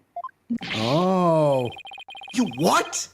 You can't remove evidence from a crime scene. That's right, young lady. Removing evidence is a big no-no. Now, the witness will produce said evidence this instant. Sorry. It does seem to be some sort of case. Oh, look, something slid out. A key. Whoa. Probably the key to the room. It appears to be a key. Might I have a look, your baldness? I'll take that. Thank you. Ah! This is none other than the master key to QB Manor. Oh. Are you certain of this, Prosecutor Blackwell? It matches the serial number of the key that went missing after the murder. A master key that went missing? Why don't I like the sound of that? Uh-oh. Our little scamp here has stumbled upon an article of unimaginable consequence. That's a little melodramatic, don't you think? Heed these words, for I shall say them but once. The sole key to the Fox Chamber has been in the little scamp's constant possession. She didn't know it, though. Are you sure? Ergo, she was with the sole person who could have used it before, during, and after the murder. Well, hang on a second. When did she see that case, though? I wonder. Which leaves the master key as the only other key that could have opened the chamber. But this master key was found in a room that had been locked by this girl. Oh. I don't like where this is going. And your point is? Until Jinxie Tenma opened the Fox Chamber with her key, the room had been locked tight from the outside world. And there was no one else in there, save the victim and his killer. I trust you have figured it out yourself by now. Uh-oh. A killer other than Mayor Temna herself would be utterly inconceivable. No! Oh, he really got him good there. Oh boy, yes. Oh my. Objection! How could this happen?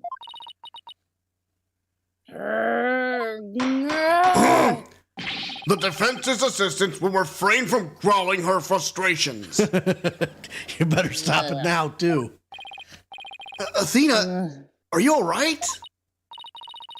I know Mayor Tinema's innocent, but there's nothing we can do. This sucks. Sykes don't know. Sykes Dono, allow me to put you out of your misery. Can I decline your offer? Abandon your client and your misplaced faith in him. Let the relief of a clear head and a clean conscience come rushing in. That will make the inevitable guilty verdict far easier to accept. Great. Now he's playing Simon Says with us. Well, he's not going to fool us with his stupid mind games. Athena, don't fall for his tricks. Now I'm the one who's dazed and confused. I can't even think straight. Hey, are you all right? She fell right into his trap. Now I suggest you make a mad dash from the courtroom and into the wild blue yonder. Only by running shall your mind be clear and your conscience cleansed. All right, Objection! I'll be back in 10. Objection! Stay with me, Athena. Don't let yourself be twisted by that samurai. Apollo? Mr. Justice, I heard the word objection, but what is it you object to? Huh? Oh, right. That objection was more of a reflex than anything else. Though I was hoping something would come to me while I was trying to stop Athena. The court is waiting, Mr. Justice, though as it stands now, I'll be forced to declare your client guilty and your legal skills suspect if this is it. Now, do you have anything that could overturn the prosecution's case? Well, actually, I do. I'm Apollo Justice, and I'm fine. Apollo, you do have something more than your cords of steel, don't you? Not really, but we'll be fine. But I've got absolutely nothing, but that's never stopped me before. I have to explain how the real killer could have escaped that locked room, because it's all over if I don't. Apollo, this calls for a new approach. Try to think outside the box. Just like a certain spiky-haired lawyer would. Or in this case, inside the box. And what a doozy the locked room is, too. Well, Mr. Justice, do you have anything that can counter the prosecution's argument? You bet I do! The real killer must have escaped from the locked room one way or another. Remember, that window was open. Vague conjecture. Vague conjectures shall only earn you a taste of my blade, Justice Dono. Time to do or die, literally. You better hurry there, son. The defense will now explain how it would be possible to escape the locked room. You sure about this, Apollo? Can you really explain what happened? I'm fine. We just need to think this whole escape in a locked room thing over from the beginning. So, let's see. If the killer had escaped, how could they have done so? The choices are pretty limited. The room has a window, but it doesn't open wide enough for anyone to get through. And there's a sheer cliff outside. It's big enough for a bird. As for the air vent, it's up too high, and there's nothing you could stand on to reach it. And needless to say, There's a twinkling behind that chair. the forbidden chamber wouldn't open no matter what we did. So that's out. Yeah, that's why we gotta keep the solution simple. Like they say, simple is best. He didn't. He didn't escape. We need to rule out all the absolutely impossible escape routes. Because once you eliminate the impossible, only the truth remains. Whatever remains must be the truth. Then whatever's left just might lead us to how the Fox Chamber was compromised. Your Honor, the defense proposes that the killer escaped through here. Through the actual door.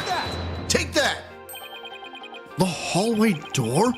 Oh yes, I suppose that would be the only way out. It would appear you've already forgotten. The only available key until Jinxie Tenmas came on scene was within that locker room. How would one exit the Fox Chamber and then lock it without a key? I should have seen this coming. Remember, Apollo, keep it simple.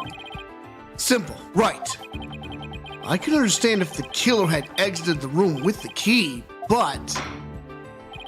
Well, Mr. Justice, the prosecution has some fine Japanese steel waiting unless you explain yourself quickly. I'm fine. I can explain myself. The reason the Fox Chamber's hallway door was locked was because... Either the perp locked it from the outside. what if the room was locked from the outside? In other words, the killer took the key through the hallway door, then locked. Ouch! Consider this. The master key was found inside the tightly locked Fox chamber. Any assertion that the key was removed from that room is a blatant contradiction of fact. Exiting the room before locking the door would require taking the key outside. But the key was found inside of the room, which doesn't seem like a contradiction. Does seem like if only we could explain both. Like how the key could be inside the room and be used to lock the door from outside. You know, like I said, there was another key. I don't know. Yeah, I don't know. Well, let's see if the defense can respond before Prosecutor Blackwell draws his sword. How could the master key be at the crime scene despite the room being locked tight? You just slipped it. I don't know. Threw it in from the outside. What if someone threw it into the room from outside? You know, something like go out the hallway door, lock the room in, then toss the key back in through the window. That would explain how the master key could be inside the locked room. And where would you throw it from? There's a cliff outside the Fox's chamber's window. Oh, hang on a second, kids. Hang on a second. The air duct in the hallway. He didn't climb out from the air duct from the Fox chamber. He climbed into the air duct, dropped the key in the room, and then came back out. Oh. Throwing the key in from there is an impossibility. Oh, right. Wonder if the key could have been tossed in from somewhere other than the window. Somewhere other than the window? Could the key have been tossed in through somewhere other than the window? Yes, sir. Right here. Take that! Yeah, Take that! I was right. The air vent? Yes. The window may be out of the question, but the air vent's not. Oh, that's right. The Fox chamber's air duct leads out into the hallway. That's what, at the moment that the Temataro-clad person reemerged from the air duct after dropping the key, that's when Jinxie saw him. That's right. The real killer entered the air duct from the vent outside the Fox chamber. Then dropped the key into the room through the vent inside the chamber. That's preposterous. Ooh, that explains how the key got in there after it was used to lock the door perfectly. Mr. Justice, I'm afraid I'm a bit confused. Don't worry. I'll explain it so even your honor can understand. First, the real killer, disguised as Temataro, murdered the alderman in the Fox chamber. Then they fled the room through the hallway door and locked it. Next, they entered the air duct from the vent outside in the hallway. Finally, the killer tossed the key into the room through the air vent in the ceiling there. All that was left to do after that was go back through the duct and flee the manor. Well, Your Honor, could that be any clearer? Amazing! Even I could follow that. The judge seems really pleased. That explains everything. The real killer was someone dressed up like Temataro, and there was someone else other than the mayor and the alderman in that room. Hey, it looks like that lawyer's beating the jailbird prosecutor. Whoa, that was a total turnabout. Whoa, bro. And that's why it seems so much more. Order! Attractive. Order! Order, I say! The massive forehead of his seems so much more attractive now. Wow. Order! Order, I say! Now that I proved the possible third party, I don't see how our client could be guilty. Silence. Silence. A valiant effort, Justice. But your final trust missed its mark. Huh? You don't get it. Both that little scamp and the tricksty Tanuki saw the yokai after it left the room. But then what? Did that irksome yokai simply go through the foyer and waltz right out of the front door? That's exactly what happened. The killer fell for the... Ouch! But that is impossible, without being spotted by the foyer security camera, that is. Oh. The electric eye would have captured any pesky little yokai trying to escape. However, there is no sign of Temmataro anywhere in the security footage. What? Save for the foyer entrance, there is no other way to flee the manor, is there? I don't feel so good. Well, there might be another way out. Let's think. Hold it. Wait, I believe there is another way to escape besides the foyer entrance. There's a large window in the foyer. It's possible to escape through there without being seen by the security camera. And that's probably how Filch got away the first time. Hey, you're right! Silence! Silence! Must I point out every crucial detail to the defense? It seems you lack not only brains, but investigate prowess to boot. That is the cliffside of the manor. The only killer escaping that way would be a dead one. No! Wait, so the killer didn't escape out the foyer window? What the heck, right? I suppose your next proposal is the killer sprouted wings and flew off into the sunset? Hang on, kids. I mean... That would mean the killer really was the yokai. If only we had some sort of evidence that could point to a flying killer. We do. I knew that was going to come in handy sometime. Who's saying we don't? As completely far-fetched as it might be. What? What are you saying? You can prove the killer could fly? The killer could Flying fly? person? Who could fly? No one flies. Whoa! Whoa. Whoa! I thought I was the one with the cords of steel. Oh, I can't wait to hear this. Your Honor? What evidence do you have that the killer flew away? 3, 2, 1. Take that! Take that. Take a look at this special edition paper. Tenmataro, real or flight of fancy? What does this article prove, Mr. Justice?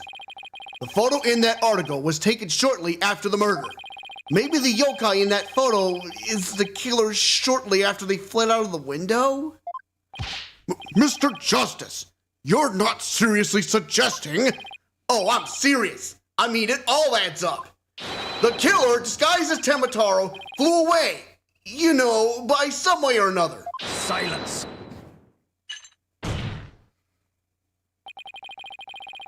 It is your brain that has flown the coop. That image is not but trick photography or some other form of artifice. Okay, then how about the Temmataro figure Mr. Field saw? It just vanished into thin air? No, there is a rational common sense explanation for that. That infernal yokai or tricksy Tanuki witness never reached the entrance. He, or should I say she, turned back before the camera's electric eye. Wait a minute, she? What are you talking about? She? I don't like where this is going one bit. Now the fact that we know that yokai had come from the Folk's chamber means that it is likely either Mayor Damien Temna or his daughter Jinxie Temna.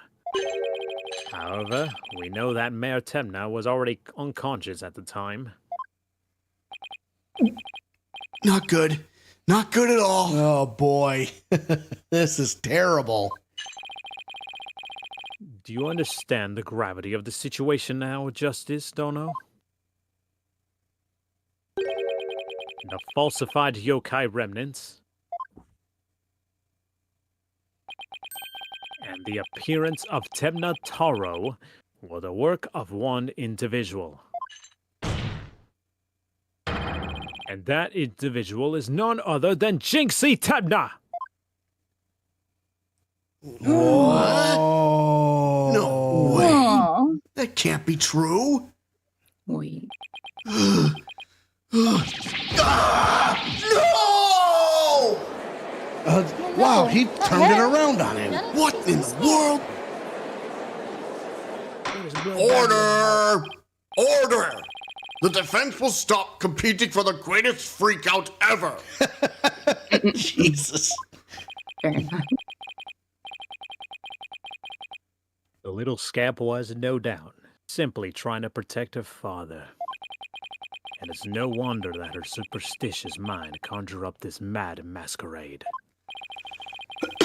Prosecutor Blackwell's assertion makes perfect sense to me. It's far more convincing than saying the killer escaped by flying out of the window. Did you truly believe this could end up any other way? Did we fall right into his trap? What do we do now, Apollo? Our case no longer stands without a real yokai. If only we had one.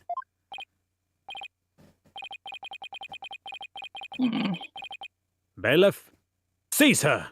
It is time I integrated her as a samurai of your wood. Hold it. Hold it. Who's saying that, I wonder? I think Damien. Hold it. Oh? Mayor Tenma?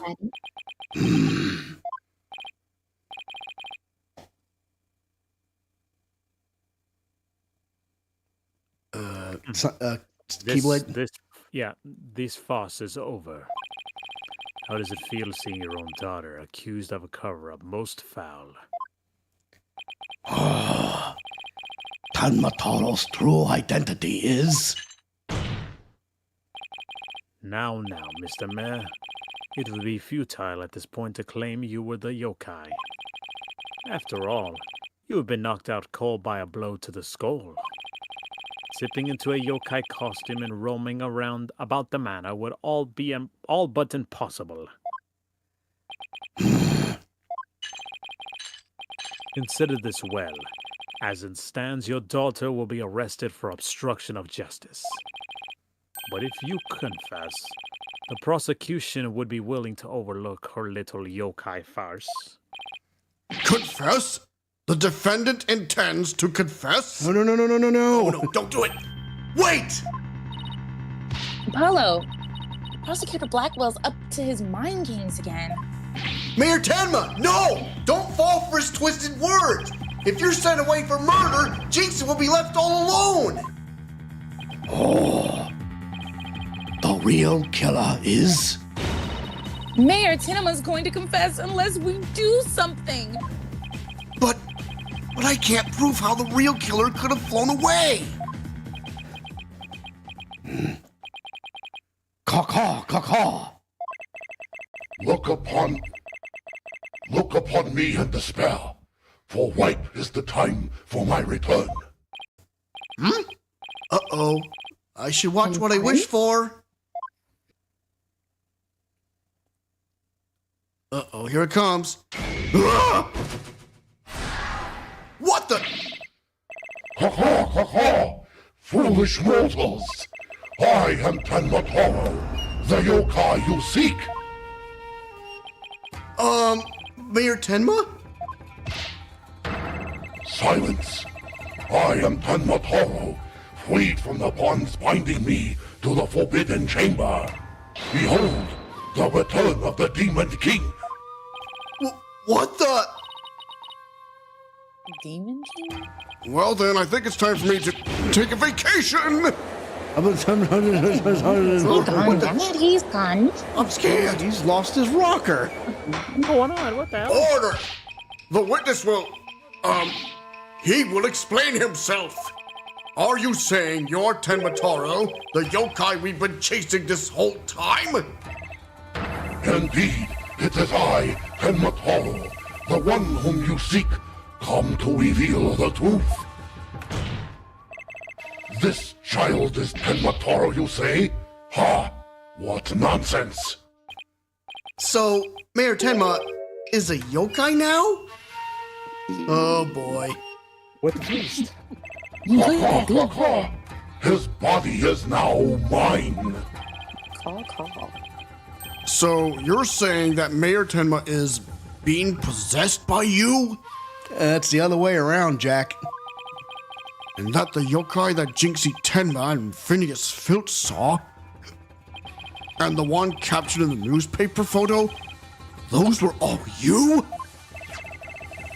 The accursed power of these warding charms prevents me from revealing my true form.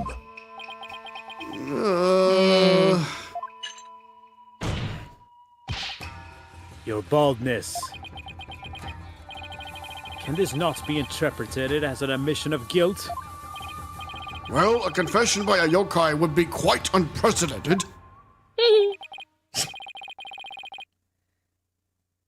But that as it may, the defense's case had been overturned. Be that as it may, but yes. But be that as it may, the defense's case had been overturned. Huh? What? You claimed the yokai that little scamp saw was some third party, the true killer. The one who escaped from the locked fox chamber. But it was the accused all along. Ironic, is it not? Your yokai turned out to be real in a manner of speaking. For the alderman's killer is none other than Mayor Temna. And the yokai at the scene? That too was Mayor Temna. Or should I say, our dear Tenma Taro.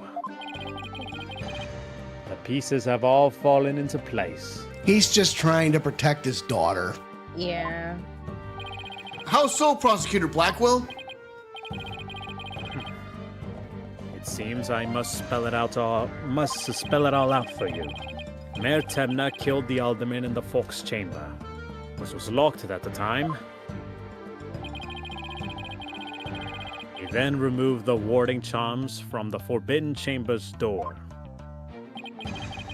but then fell unconscious from the blow that alderman had delivered to his head. That's when his daughter Jinxie Temna stumbled into the scene of the crime.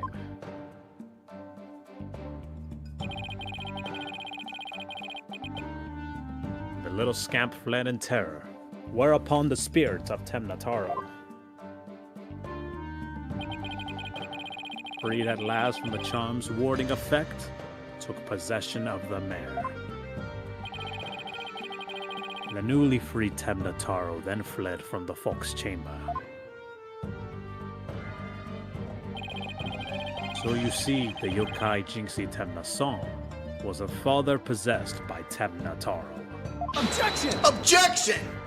I mean, it lines up to me. But when we arrived on the scene, the mayor was found unconscious. How's that possible if he was supposed to have flown out the foyer window? Then what? Do you mean to say the maid of QB Manor, Jinxie Temna, was Temna Taro?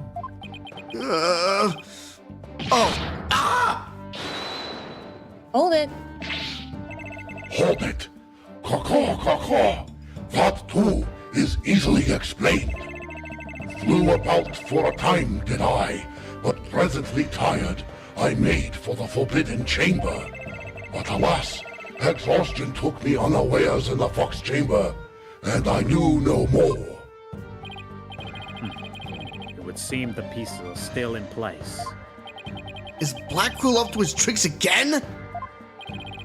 I don't know what to say. Is the defendant a real live? So that rumor about me and Tim is true? I knew yokai were real. You mean he really did kill the alderman just so he could release Tenma Taro?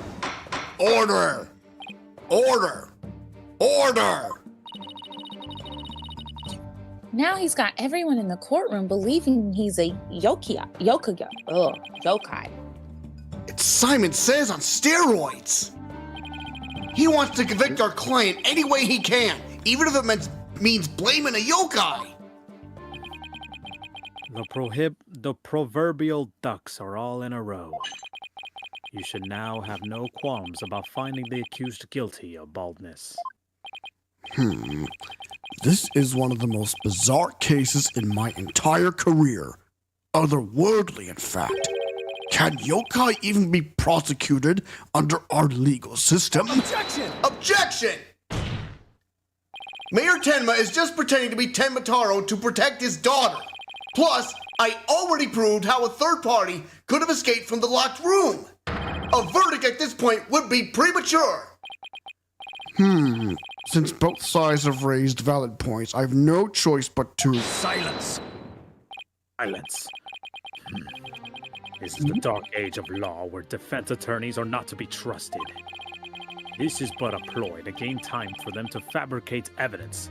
How will I sleep tonight?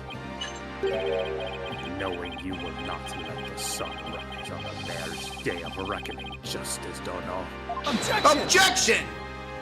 I won't fabricate any evidence! Silence!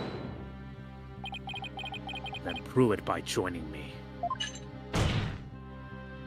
A night in the clink will ensure you will not succumb to temptation. How about I just promise not to succumb to anything? We have both evidence and a confession. The killer is this yokai before us. It is beyond dispute. A guilty verdict is all but... Taser! What's wrong with him? Prosecutor Blackwell, we've had enough of your hijinks. The foundation of justice is fair play, and you are in serious violation of that. What in the devil was that? Fulbright! Have you tampered with my shackles in some manner? Ha ha ha ha ha! It seems you found that quite shocking. It's my special Jolt of Justice device. Each press is a shocking reminder to behave.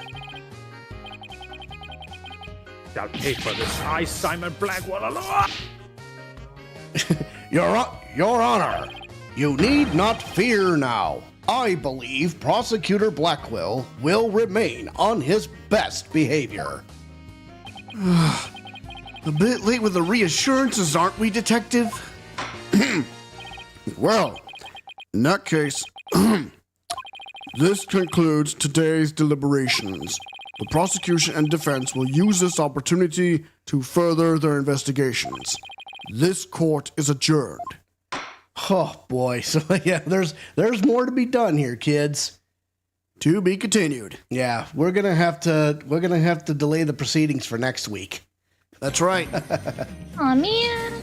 Yeah, I know. right? But yep. Well, tune in next week, folks, as we continue our investigation.